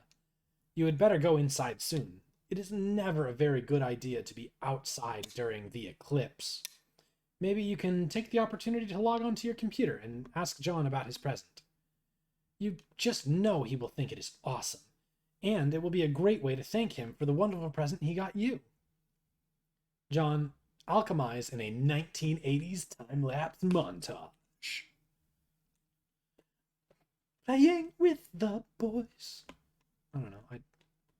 I just go to that from Top Gun, the volleyball sequence. That's where I go when I think montage. Either that or the Rocky training montage. That would be pretty cool and would promote the appearance to the audience that a whole lot was getting done in not much time. But it also sounds like kind of a pain in the ass, so you decide to play it straight up this time. Rose has moved the alchemeter back down to the deck while she works the building project up there. Just as well, because it will save you a lot of legwork. Between this thing, the Designix, and the lathe, that's a whole lot of scrambling around. Alright, John, recombine the hammer and pogo ride. So with one punch... Okay, so we punch a card with pogo ride and the hammer. Hammer-shaped pogo ride. This time, instead of overlapping and an and function, the two cards, which created the pogo hammer, you use the two codes to double punch, or function, a blank card, producing a different hole pattern. The result is the Hammerhead Pogo Ride. It doesn't look like it's as much fun as the original ride, but to be fair, it's probably a lot safer. Double punching cards creates patterns with more holes rather than less holes by overlapping cards. This strikes you as a viable method for combining more than two items without whittling down to too few holes, or too many. Just mix up the overlaps and double punches, and the sky's the limit. John, combine ghost shirt and suit. Heck yeah. He gets his symbol on the suit. You make the green slime ghost suit. Pretty swanky, but you're not completely satisfied with the wardrobe upgrade yet. Well, combine your ghost suit with the Wise Guy book. Wise Guy slime suit. You make the Wise Guy slime suit. This is so much better. It seems there are lots of secret trickstery gimmicks hidden in the... Oh shit, there go the cards. John, combine your glasses with the PDA. Serious Business Goggles. You make the Serious Business Goggles. 6 Bilgrist, 3 tar, and 6 mercury. This is a pretty nice hands-free communication solution, and it makes you look way cooler, like one of the kids from Spy Kids or something. God, that was a good movie. Real spies, only smaller. John, combine the Sledgehammer, Telescope, and Sassacre text. The telescopic Sassacrusher, 250 shale, 10 tar, and 50 mercury, is big. You make the telescopic Sassacrusher at pretty considerable expense. This thing could probably pound an ogre into crude burger. Of course, you have no hope of lifting it whatsoever. Well, John, let's combine some gushers and blue ectoplasm. Hellacious blue phlegm aneurysm gushers. It's a new type that Betty Crocker didn't produce, but it still has the Betty Crocker logo. You mix your gushers with some of the blue slime Nana left on the wall. You make a box of hellacious blue phlegm aneurysm gushers with ghostly healing properties. These should be convenient, if somewhat unappetizing. John, combine fake arm, blue ectoplasm, and PDA. So, and then or remote ghost gauntlet. Ooh, it can pick up the Sassacrusher. You make the remote ghost gauntlet. It looks like when you control when you put on the special computer glove, it lets you control the big, slimy ghost hand. The ghost gauntlet appears to have a considerably higher lift capacity than your own puny arms. Combine ghost gauntlet and bathroom mirror. Left-handed remote ghost gauntlet. You make a left-handed remote ghost gauntlet to complete the pair, because you don't see why the hell not. John, combine umbrella and straight razor. The barber's best friend. Ooh. it suddenly seems worthwhile to you to go nab that umbrella-kind strife specifist that's been lying in the study for a while. Has it? I must have just missed that. Well, yeah, combined gushers and shaving cream. Betty Crocker Barbasol Bomb. You make a deadly Betty Crocker Barbasol Bomb. Be careful with that thing. Jesus. Combine Ghost Dad poster with... Okay, you have a cool idea for something to do with your Ghost Dad poster, but it looks like you drew shit all over that one too, without realizing it. Lousy goddamn subconscious. Anyway, you think you have an idea on how to clean it up. Capsulog/punch the Heath Ledger Joker figurine. It only has 2 holes. That's convenient. And it happens to have this thing has the same 2 holes.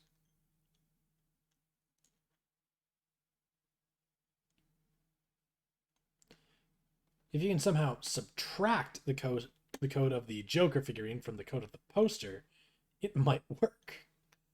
Luckily, the Joker code only has 2 holes, making the task very simple. The defaced Cosby poster shares those holes. You determine that the defaced Cosby would only result from a double punching with the Joker.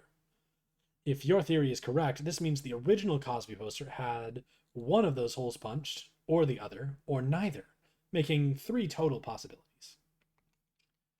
You try out all 3 possible codes, yielding 1 potted plant, 1 painting of a horse attacking a football player, and 1 clean Cosby poster. Success! Well, you combine the Cosby poster with your computer. You get the Cosby Top computer. Cosby Top computer. You make the Cosby Top computer. This thing is probably a useless piece of shit, but making it has caused you to feel an alarming sense of satisfaction. Combine Dad's hat and the Problem Sooth game. Fedora and candy corn. You make another ordinary fedora with 4 pieces of candy corn inside. Combine hammer and Problem Sleuth game. Oh, that's expensive. It costs 3 different types of grist that we don't have yet. Whatever this item is, you cannot make it yet. It requires a ludicrous amount of grist, some types of which you have not even encountered. Let's combine the iron and pogo hammer. Oh, the wrinkle fucker. I mean, it feels a little less hammery now, but it's very springy, and it's got... Are the irons hot? Is it hot? You make the wrinkle fucker. Dang.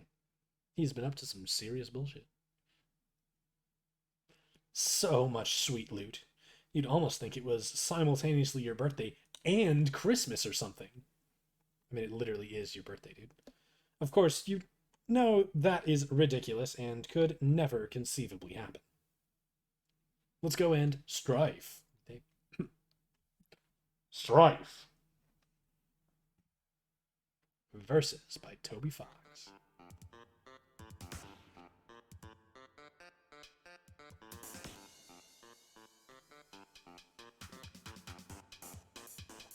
Final round. I'm a little late.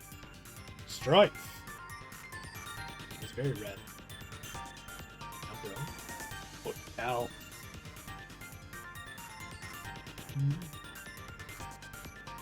Look at how long Bro's legs are, though.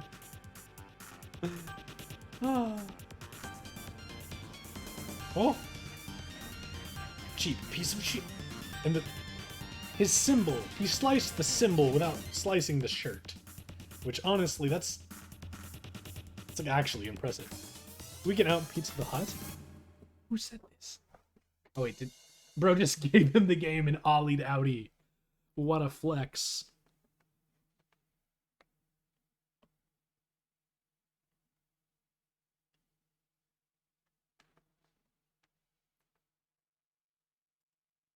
What a flex. Just giving him the game anyway. Turns that Godhead began pastoring ectobiologist. No time given. Bro just kicked my ass. That's really all there is to say on the matter. Oh, hey, sound page. Jade pesters John. We got so much sound going on right now. So many just animation.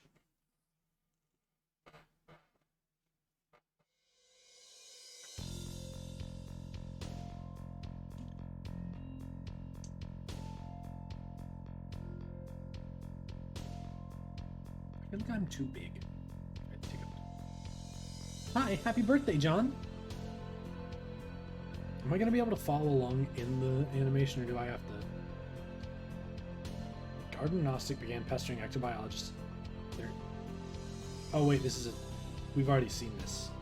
Oh my. So this is her pestering John while she's asleep.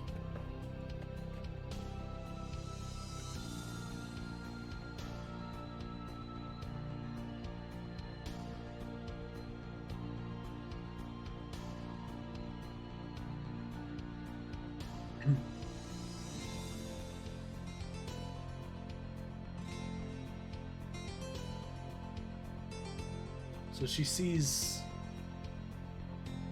things that haven't happened yet in the clouds during the eclipse. Like, yeah. Darn, are you sure? It was in a green box.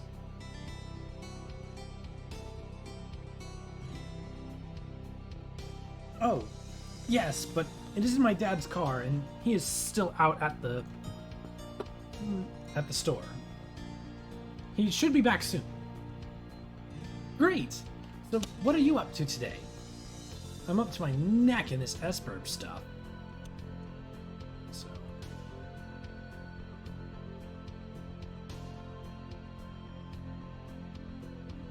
Can I? Oh, it is this game. It's okay. I guess I'm still figuring out. Whoa, what was that? And okay. This is kind of weird because there's no way you can understand this whole thing. It sounded like an explosion. Wow, really? It's not like I can like pause or anything. Jeez.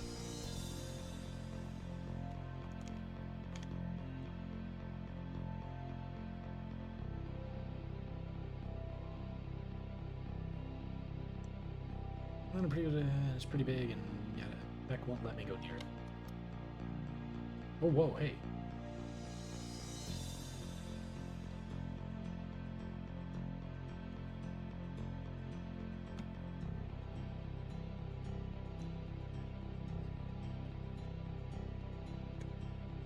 Is that John waking up? Cake and gushers? Jade? But we know John didn't wake up at this time when they were having that conversation together.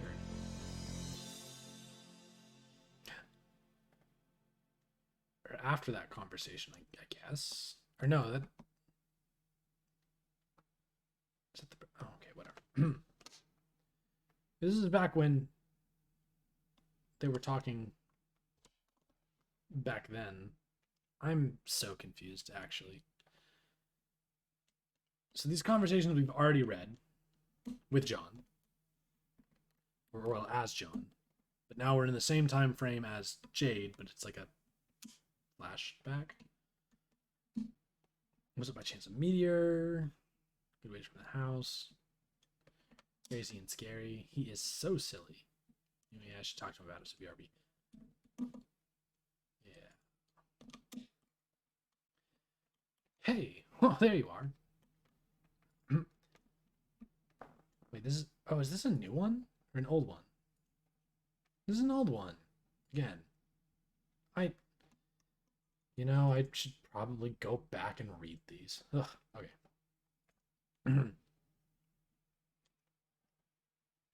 John, did you get my packet? Actually, you know what? I don't know. I'm gonna open them in a new... I'm gonna open them in new tabs up there. So that I can just read them without the, I wish I could separate these tabs out of here. Or like open this on the actual website. Can I open this in Chrome? Oh, I can. I can open new tabs in Chrome. Oh, that's very good. Okay. Yes. Okay, so with that knowledge, I can actually leave this on while also doing this. So you guys can watch that while I read. John, did you get my package? Oh, hey. No, not yet. Darn, are you sure? It was in a green box. Oh, yes, but it is in my dad's car and he is still out of the store. He should be back soon. Great. So, what are you up to today? I'm up in my neck in this S-Burb stuff. TT is making a royal mess of my house. Lol, what's S-Burb? Oh, it is this game. It's okay, I guess. I'm still figuring it out. Whoa, what was that? What was what? There was a loud noise outside my house. It sounded like an explosion. Wow, really? I will go outside and look. Oh man, alright. But be careful, okay? I will. Alright, I'm getting the other conversation. I'm back. Oh, hi. I went to investigate the explosion I heard. Was it by chance a meteor? Yes. How did you know? Oh man, it's kind of a long story. Anyway, are you okay? Did it blow up your yard or start a fire or anything? No, I am fine. It landed a pretty good ways from my house, and I went to look at it. And it's pretty big. But Beck won't let me... But Beck doesn't want me to go near it, so I came home. He seems to think it's dangerous. Well, gosh, he's probably right. Anyway, what have you been up to, John? Oh, did you get my package yet? Yeah, I was trying to get it, but Rose dropped my car into a weird, spooky, bottomless pit. Oh wait, we're still way back at, whoa, what was that? I was hopefully gonna sync it up a little bit. In a weird, spooky, bottomless pit, and the package was in the car, and I'm really sorry about that. Oh no! Wow, okay. I guess I should start at the beginning. See, a meteor blew up my neighborhood. That's terrible, John. I'm so sorry. But I'm okay, and my house is too, sort of. That game I was telling you about, S-Burb, which I was playing with Rose, sort of transported me somewhere at the last minute. But now I'm trapped here, and it's weird and dark, and I can't find my dad, and I just lost the car and my copy of the game in the pit, and I think I have to save the world from the apocalypse. Oh, well, it sounds really crazy and kind of scary, but it also sounds kind of exciting. I don't know, John. Maybe this is your destiny. If anyone can save the world, I think it is probably you. Wow, you think so? Yes. Well, okay, but it's not even that simple. I was about to connect to Rose and help transport her and save her from the meteors and fire and stuff, but she lost battery power and I lost the game disc. So I think I have to get TG to use his copy to save her, but that jackass won't shut up and stop rapping and stuff. He is so silly. Yeah, anyway, I should talk to him about it, so BRB. Alright, so I don't need those. So yeah, we just read that pester log. Now we got a new one. Yeah, because you guys don't want to look at the words as I scroll through them, do you? Actually, I think we're good with Chrome. We might do that again if we have another animation with a pester log to read through at the same time. Oh, my throat is so sore.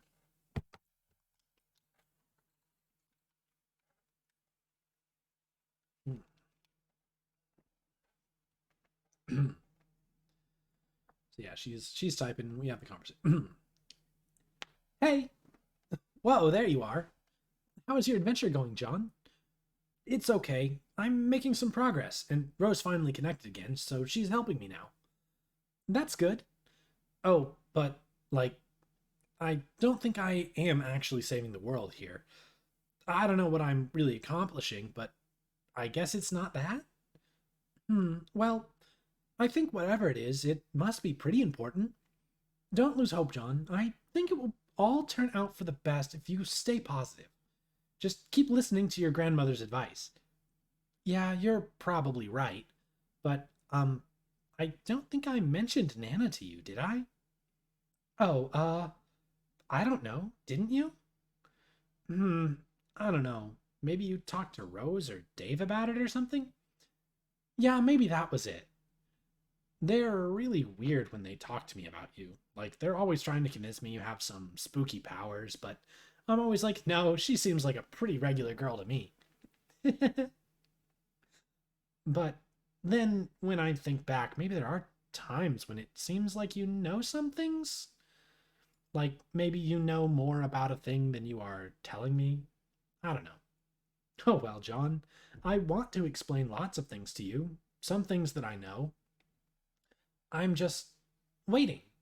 Waiting for what? Oh, John, I forgot I was messaging you about that meteor that fell near my house. Oh, yeah. Whatever happened with that? Oh, boy. Well, it turns out I was confused about it. Really confused. See, I guess I fell asleep for a while and lost track of time. That happens. Except it was like the far past. I'm pretty sure if the animation was something to believe. Yeah, I know. Tell me about it. Maybe you should, like, wear an alarm clock or something? So, what was the deal with the meteor? Well, it's hard to explain, but I know what it is now. And now I know everything's going to be okay. So, what is it? Or is this just another thing you're waiting to tell me? Oh gosh, John, I really want to tell you all this stuff, but I can't yet. I really think you need to wake up first. Huh? Well, okay, not literally. Well, okay, maybe kinda literally. Ah, stop being so confusing. Lol. Anyway, time for you to go, John. I think you have some company. All right, Jade, update the colorful reminders. Let's get away. Oh, yo. What's up, Gaster? Nice to have you back. I'm just, shredding my throat with my John voice. Because I just always imagined him as kind of whiny. And also, I'm like out of water. I might need to go get more. You take a moment to gather your thoughts after your dream. While you're asleep, it can get very confusing figuring out what is really happening and what isn't, especially during the eclipse, when you're exposed to many visions of the past, present, and future through a variety of cloud mirages.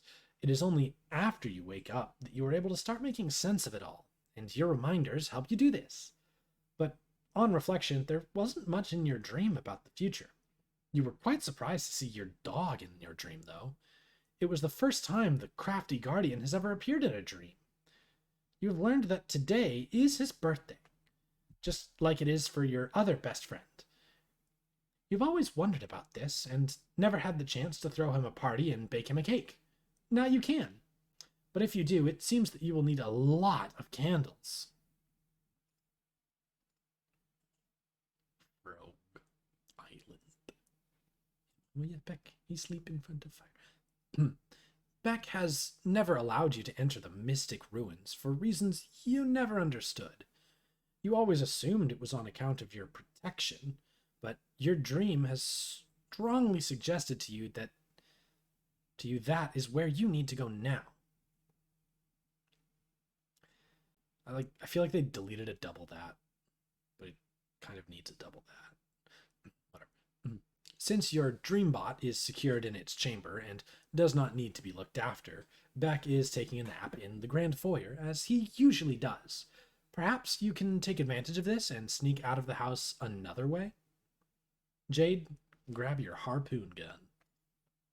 Of course, yeah, just what 13-year-old doesn't have a harpoon gun laying around their room? Oh yes, of course.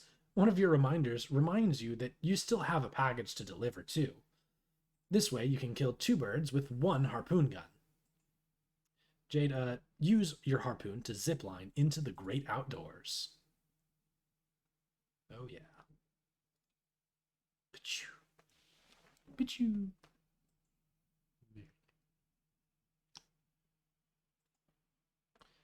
Just right on over there.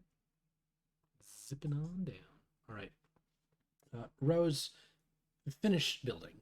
Ooh, whoa, hey, that's quite a bit taller and quite a bit more advanced than it was a minute ago. And it looks like John, having just finished all of his, shenanigans, has company. Architectural perfection. It is that's tall. Well, Dave, we're gonna mourn the loss of the little cow. He got shredded up in that fight. Dang. See you, little dude. If you had any more apple juice, you would pour some out for your homie. You have to remember to double check your closet for more juice. Dave, go get a gosh darn new sword. The broken one is.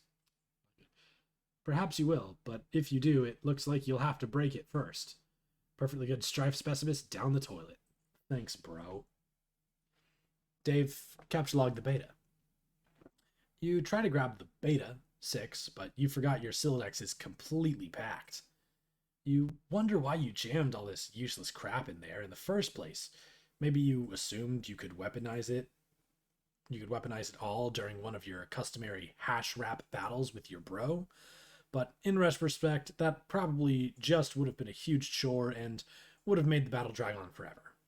It's like, what are you, made of time? Dave, eject your modus and set it to Scrabble values. I mean, no better time than when already all the birds. You dump all this crap all over the roof. You then set your modus to the Scrabble hash function for some reason. This function always makes it a little less intuitive to calculate hash values for items and therefore more cumbersome to wrap with, but you guess that's kind of a moot point now that your bro flew off who knows where. His mysterious ways transcend irony once again.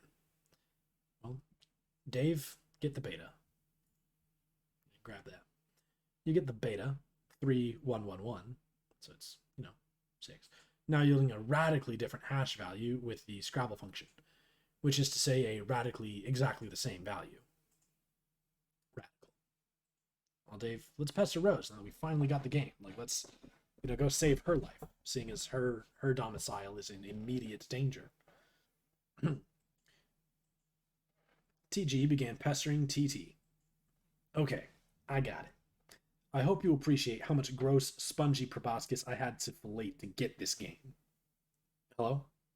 What are you doing? Anyway, I'm going downstairs now and installing this thing. Later. Yeah, Rose seems to be in dire straits. Her house is actively on fire. Everything's red. You have finally finished your building project. You have done about all you can do for John.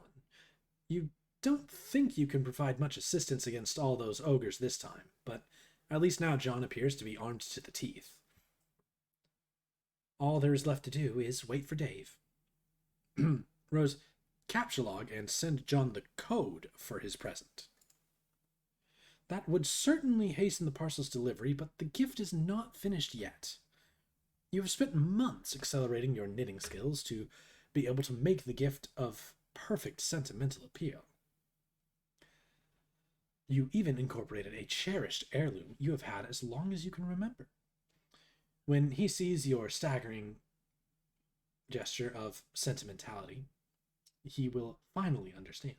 He will understand that in the game of facetious sentimental gestures, no one gets the best of Rose Lalonde. Months in the past. Oh yeah, several months. Dear Rose, happy birthday. Thanks for being such a great friend all these years. I know you like to make it out like you're playing it cool and don't care much about the people in your life, but I know deep down you really do. Hell, not even that deep down. It's like, Like your subconscious is having a wet t-shirt contest, and you being all aloof is this totally soggy shirt doing no good at all at hiding nothing.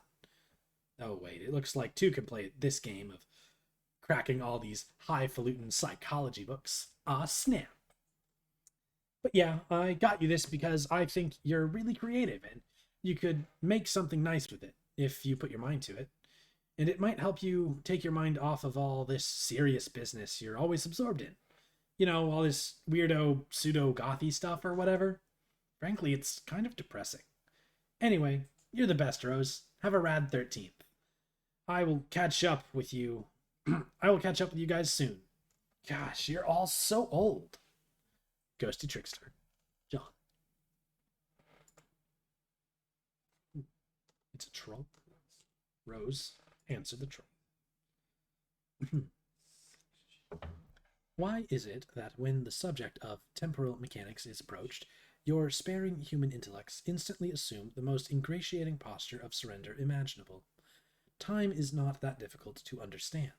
It is a utility that a universe may resort to in order to advance a desired degree of complexity, or may not resort to if that is the case. It's all pretty pedestrian. But no. When time travel comes up, you present the face that a man shows when the breeze gradually alerts him to his absence of nether dressings. I don't see how we are to properly agitate you all if you continue to insist on failing to understand basic concepts with which common infants effortlessly manage to describe via scrawlings in their own puddles of sloppy discharge. Have we spoken before? Yes, in the future. You and your friends never cease to invent new ways to strengthen the credibility of your assertions. Oh my, it is your human sarcasm again. I enjoy listening to it, and I wish doing so would serve as my primary form of recreation. There, see, I just did it too, saying the opposite thing to emphasize my contempt. But suddenly, I feel more primitive and hate myself a little more. It was like this funny miracle that just happened in my heart. I would admire the sophistication of you and your fellow future dwellers a little more if you seemed to be aware the word human only functions as the sort of adjective only functions as that sort of adjective in bad science fiction. But I won't be rude and change the subject. There's a still a bit of unflagellated straw poking out of your rhetorical effigy over there. Oh dear. No, we aren't from the future, but we are all already in agreement that you don't get it and never will. I thought you said we spoke in the future. We did. Your future. For me, it was only a couple minutes ago. I understand. You exist in some temporal stratum through which you have communication access to various points of my timeline. It's not that complicated. Yes, that's right. You will try to talk some sense into your idiot friends so that we may proceed to bother them all on more rational terms. I try to every day with mixed results. But you see, it's not that I don't understand you. It's just that I don't believe you, because it's nonsense, albeit persistent and coordinated nonsense. Why would a bunch of temporally dislocated trolls want to harass a group of friends throughout completely random points in time? I will admit this campaign of provocation wasn't all that well thought out. Don't tell anyone I said that. All right, maybe you should get some trolling tips from us humans. Our sparing intellects are probably better suited to it. Yeah, maybe. Why don't we be friends? You want to be my friend? I think so. I think we're supposed to. You suggested as much earlier? You mean I did in the future? Yes, a couple minutes ago. Probably because I remembered you mentioning it in the conversation we're having now. That's likely. Your commitment to this role-playing scenario is intriguing. What choice do I have but to accept?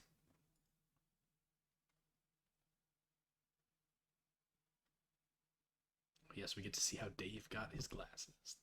That gift. Excellent. Oh, yes. Is that Snoop Dogg? No, I can't tell. I don't know album covers at all.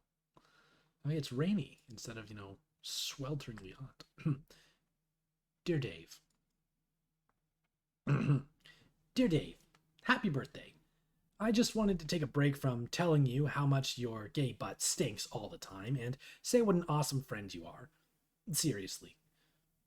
On any other day, I would be downplaying how you aren't really as cool as you think you are, but just between you and me, I think you might actually be that cool. I think you just gotta get out of your bro's shadow and spread your wings, dude. So, I got you these. They're totally authentic. They actually touched Ben Stiller's weird, sort of gaunt face at some point. I'm sure you'll dig them because I know you lolled so hard at that movie. Okay, so, for real.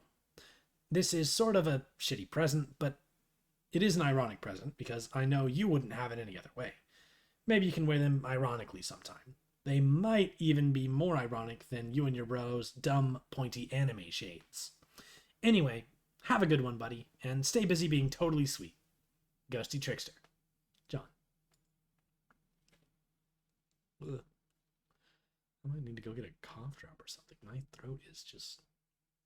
Oh, Dave he immediately switched to the aviators instead of the pointy glasses. Hey, first, okay, I think you're awful.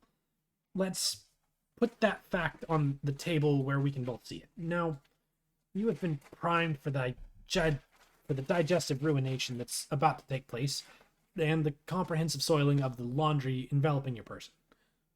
Oh my god, you type like a tool. Yeah, now you're getting it. What you're in for. Are you ready to be trolled within an inch of your miserable human cortex? This is so weak. I'm almost getting tired of wasting good material on you guys. Do you have copper? Oh my gosh. Oh. I'm actually just gonna... I share office space with my dad. That's why I'm, trying to tone down the rampant cursing in here a little bit. But this is his office too, and he's got cough drops for me, so interestingly enough, I've got one. This is so weak. I'm almost tired of wasting good material on you guys. It's like you've got nothing.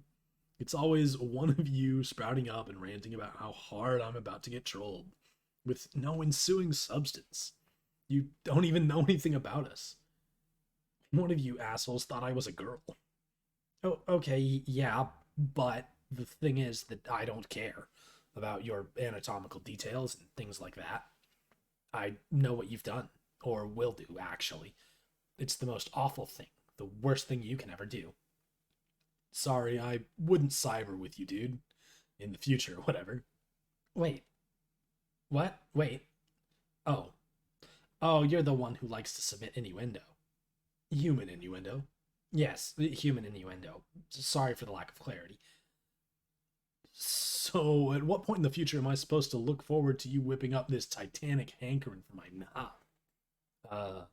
Be honest with me, because I'm busy.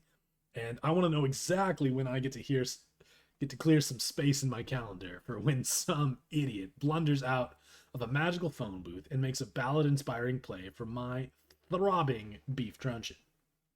Should I be perturbed by these illusions? No, man, look. I just need to know when to be there.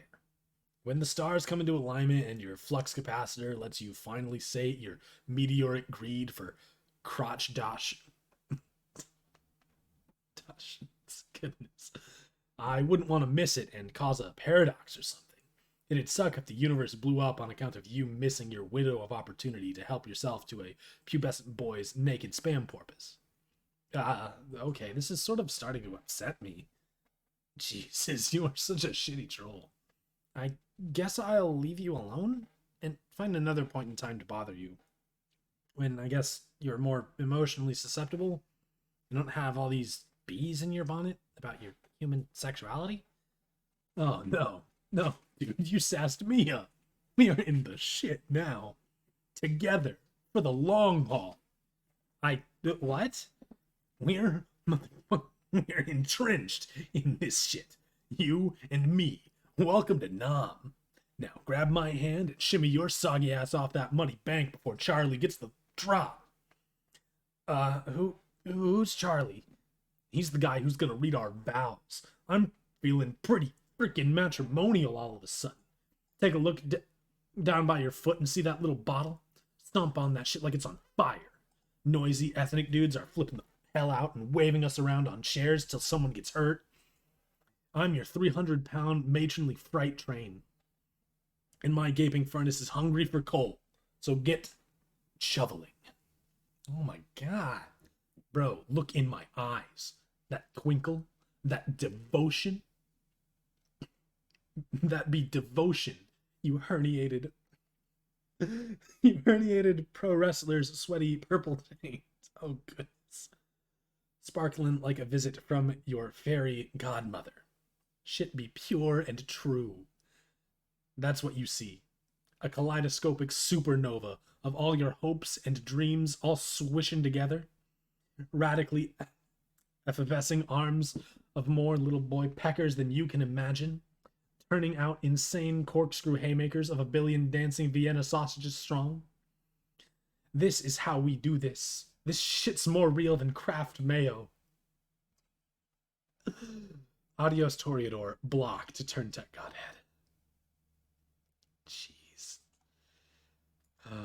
When Dave trolls the troll so hard that they block him. You are now the aimless renegade. You have identified a couple of unwelcome rogues outside your present stronghold. They are in violation of your jurisdiction. Despite your ordinarily striking marksmanship, you have spent your entire ammo clip without recording a single kill shot. What will you do? AR, realize that your weapon is magazine fed, not clip fed. You don't give a shit about that. Well, examine the wall behind you. It looks interesting. There's a bunch of symbols and stuff. The wall exhibits rows of ancient hieroglyphs depicting an array of amphibious and reptilian life forms. This is illegal photography. It makes you angry.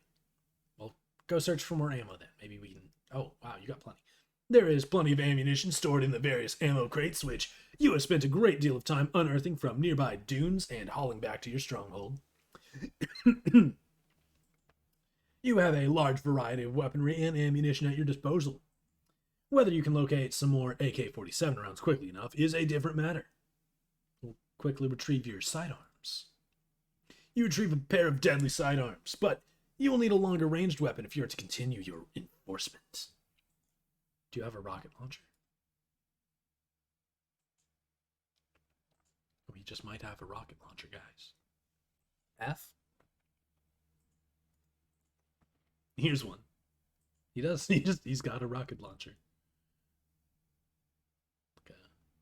Yeah, well, sure.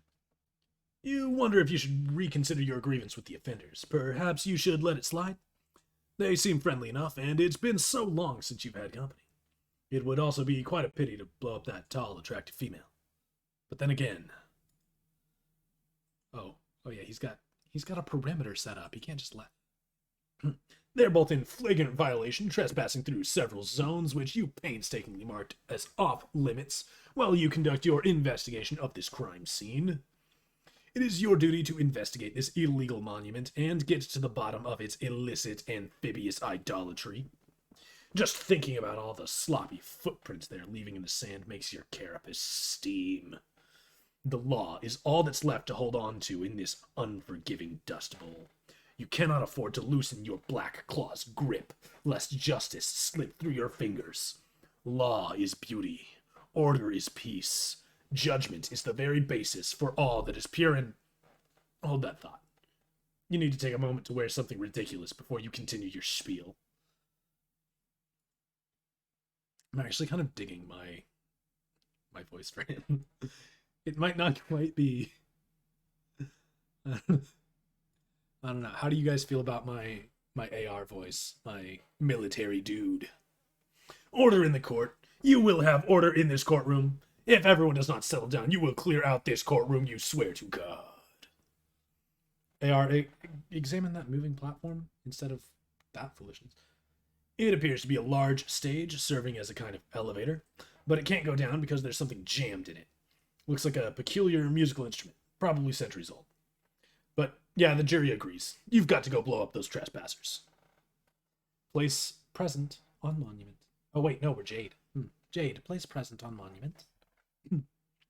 You put John's present down in just the right spot, along with a letter you prepared a little while ago after a particularly interesting series of dreams.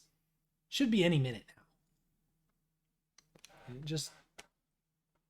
It got purified somewhere else, guys. Just poof. Oh, and she's... Oh. That's a heck of a shot. Snapping her zipline cable? You put down the time bait. It's out of your hands now. You guess you could swim? Maybe you can think of a better way across, though. Alright, well, there's a letter for PM, so she'd read it. This is kind of confusing. Dear Miss Mail Lady, go here. Back to the... But you guess it's straightforward enough, even if the drawing is somewhat inaccurate. Yeah, that pole's not broken, and there's not a hole on that side. Oh. Well, now the pole is broken. Okay. Oh, no. AR, berate yourself for unauthorized demolition. Stupid, stupid, stupid. You had them right in your crosshairs. You have no idea how a crack shot like you could have missed. It is practically inconceivable. AR, be the law. You reload and take aim.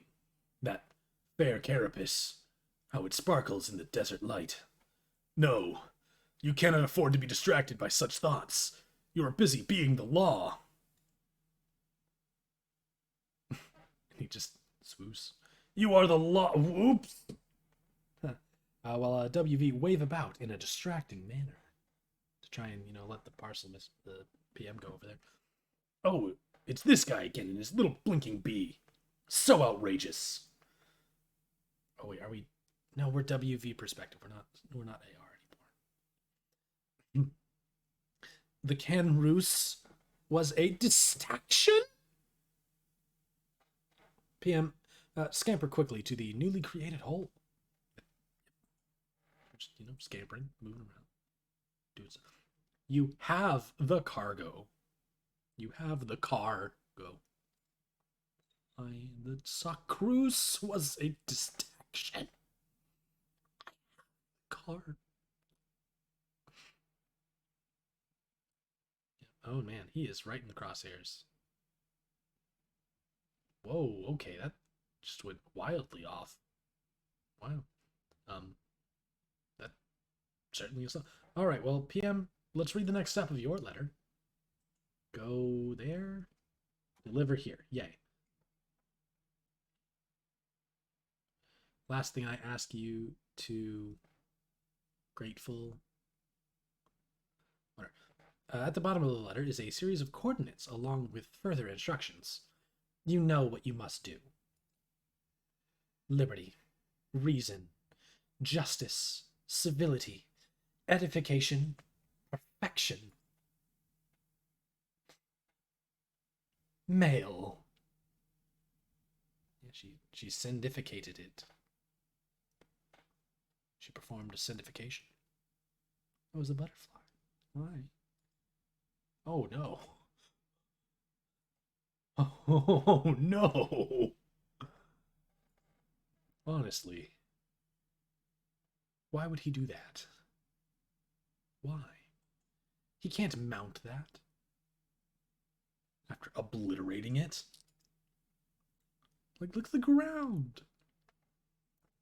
Today is your birthday. Your grandfather has decided to celebrate by introducing you to the thrill of the hunt. But suddenly you and Beck are wandering off. Where's this silly dog taking you? You find a present.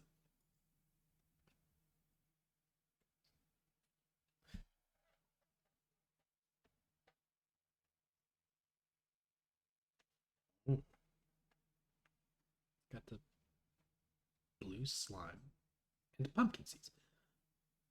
You open it to find a shirt that is way too big for you and pumpkin seeds. There's also a letter. Dear Jade. Dear Jade. Dear Jade. Happy birthday. It's hard to thank you enough for your friendship over the years. Heck, if it weren't for you, I wouldn't even have met Rose and Dave. So that's like 3 times the friendship. It is almost like too much friendship. I only wish I could get you something for your birthday that could remotely make up for what you've given me, but of course that's impossible. So here are a couple silly things anyway. I went to a weird Asian store the other day and saw this rad shirt, so I got it, and I'm wearing it now. But there was a blue one too, which was way more awesome, and I wanted you to have it.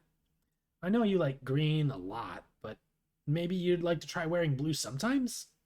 I bet you'd look like $1,000,000. Also, I know you've been frustrated lately about how your pumpkins keep disappearing. Well, I can't begin to explain why that's happening, but all I can do is give you these so you can plant some more. Don't give up, Jade. Wherever those dumb little pumpkins went off to, I'm sure you know the fun is in growing them and taking care of them until they're ready. Whew. Got to head out to the post office now so this doesn't get to you too late. Talk to you soon. Ghosty Trickster. John. That's not late at all. It's very early, in fact, as a matter of fact. Who is this John claiming to be your friend? And these other friends he mentions? Whoever he is, you think he might be onto something. Blue is a very pretty color. Also, growing some pumpkins sound like it could be fun. Maybe you'll ask Grandpa if you can use the atrium to do some gardening. This will be exciting. Whop. What is whop? Oh, that's whop. Oh my. Whop. Oh, it's a punch sound effect. When Dad punches spades. Not spade. This guy. Jack Noir. You bear the vicious brunt of this story transition directly in the face. You're getting really tired of this feisty man and his busy fists. Jack, kill John's dad yourself. Here, stick this in your pipe and bleed to death slowly. Yikes. Oh no, he lit the hat on fire. And shaving cream... I thought shaving cream was, like, highly flammable. Stomped it out. Did he not mean to light it on fire? You release the prisoner. He is free to go. Jack hated that hat, but Dad didn't know that. Jade, play your guitar to summon some giant lily pads. We're just jumping all over the place. Too bad for Jack. So yeah, she just kind of summons lily pads. Frog. Wait a second, what day is it? Oh no, it's not midnight yet. Tomorrow is Wednesday, my dudes. Whoa. It's like glowing and stuff. Dave, install the beta.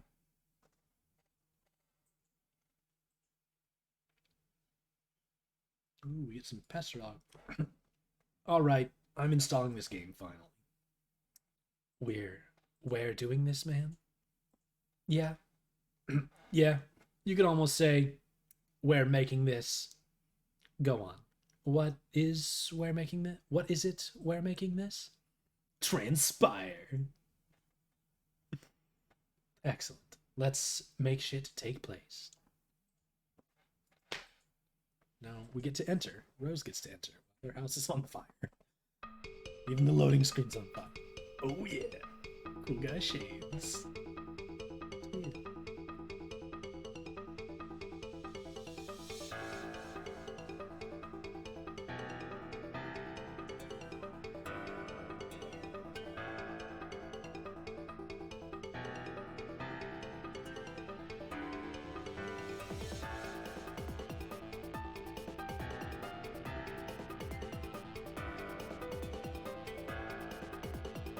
I love this song. It's a jam.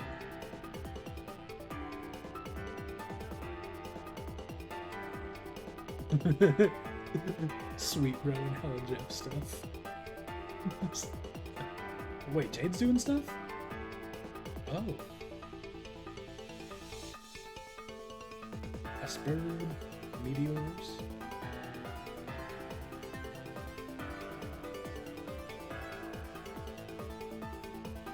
Oh dang. Just threw that completely out the fire. What in the hell? What are you doing, Dave? 4 minutes and 23 seconds?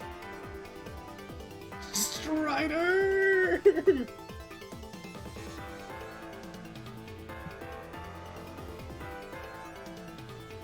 He baps the wizard. Oh, he gets rid of the wizard. That's how it gets out of the house. Purple Cruxite. Oh, the wizard got caught up in the storm. Threw Jasper at the thing.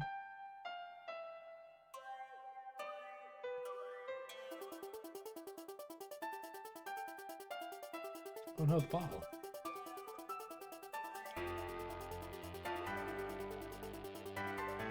Okay, Nana writes the message in here, but it's Nana Sprite, not actual Nana. There's a lot of birds in Dave's room.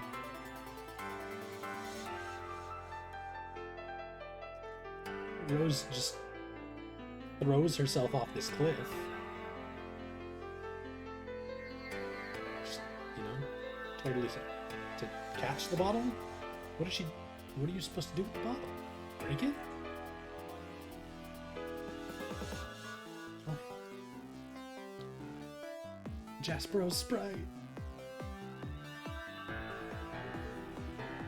I didn't know it could actually like grab things while it still was a kernel, like before it actually got into the Incipisphere. It's a corked bottle, is what the cork of the bottle. Okay, makes sense. Just smash. Oh, hey, Dave's copy of the game. We figure out how that got there later, right?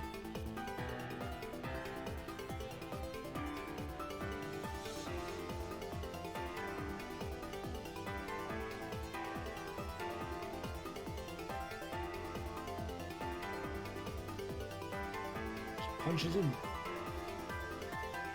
Another Crosby top. Oh, he boings into you. Okay.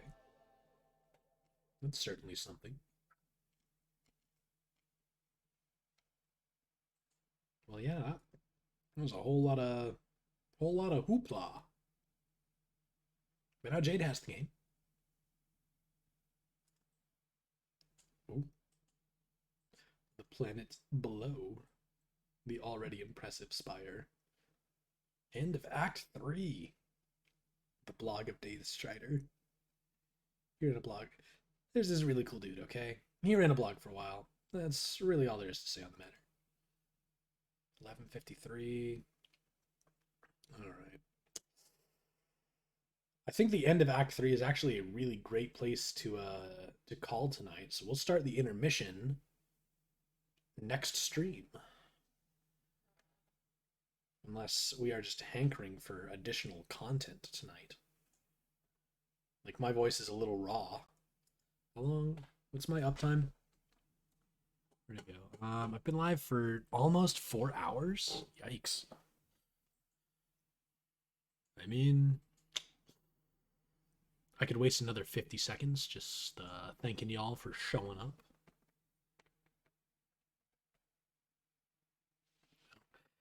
If you still use or care about the real life Pastor Chum application, I'm on there. I shouldn't be hard to find. I think have I left my stupid chum handle somewhere? Like on my Twitch or something. Whatever. Just yeah. If you use that ancient relic, you're welcome to add me. I hang out on a couple of memos, but I very rarely actually talk because I don't know, I'm socially awkward. even through the anonymity of a computer screen. I can't just talk to people like a normal human. Honestly, the separation of a stream where I don't have to look at any of you and I'm just kind of recording myself doing something else is probably the only reason I can talk to, the collective three of you without being, even more awkward than I am. Like, if people actually talked more to me in the chat, would I get more or less awkward? The world may never know.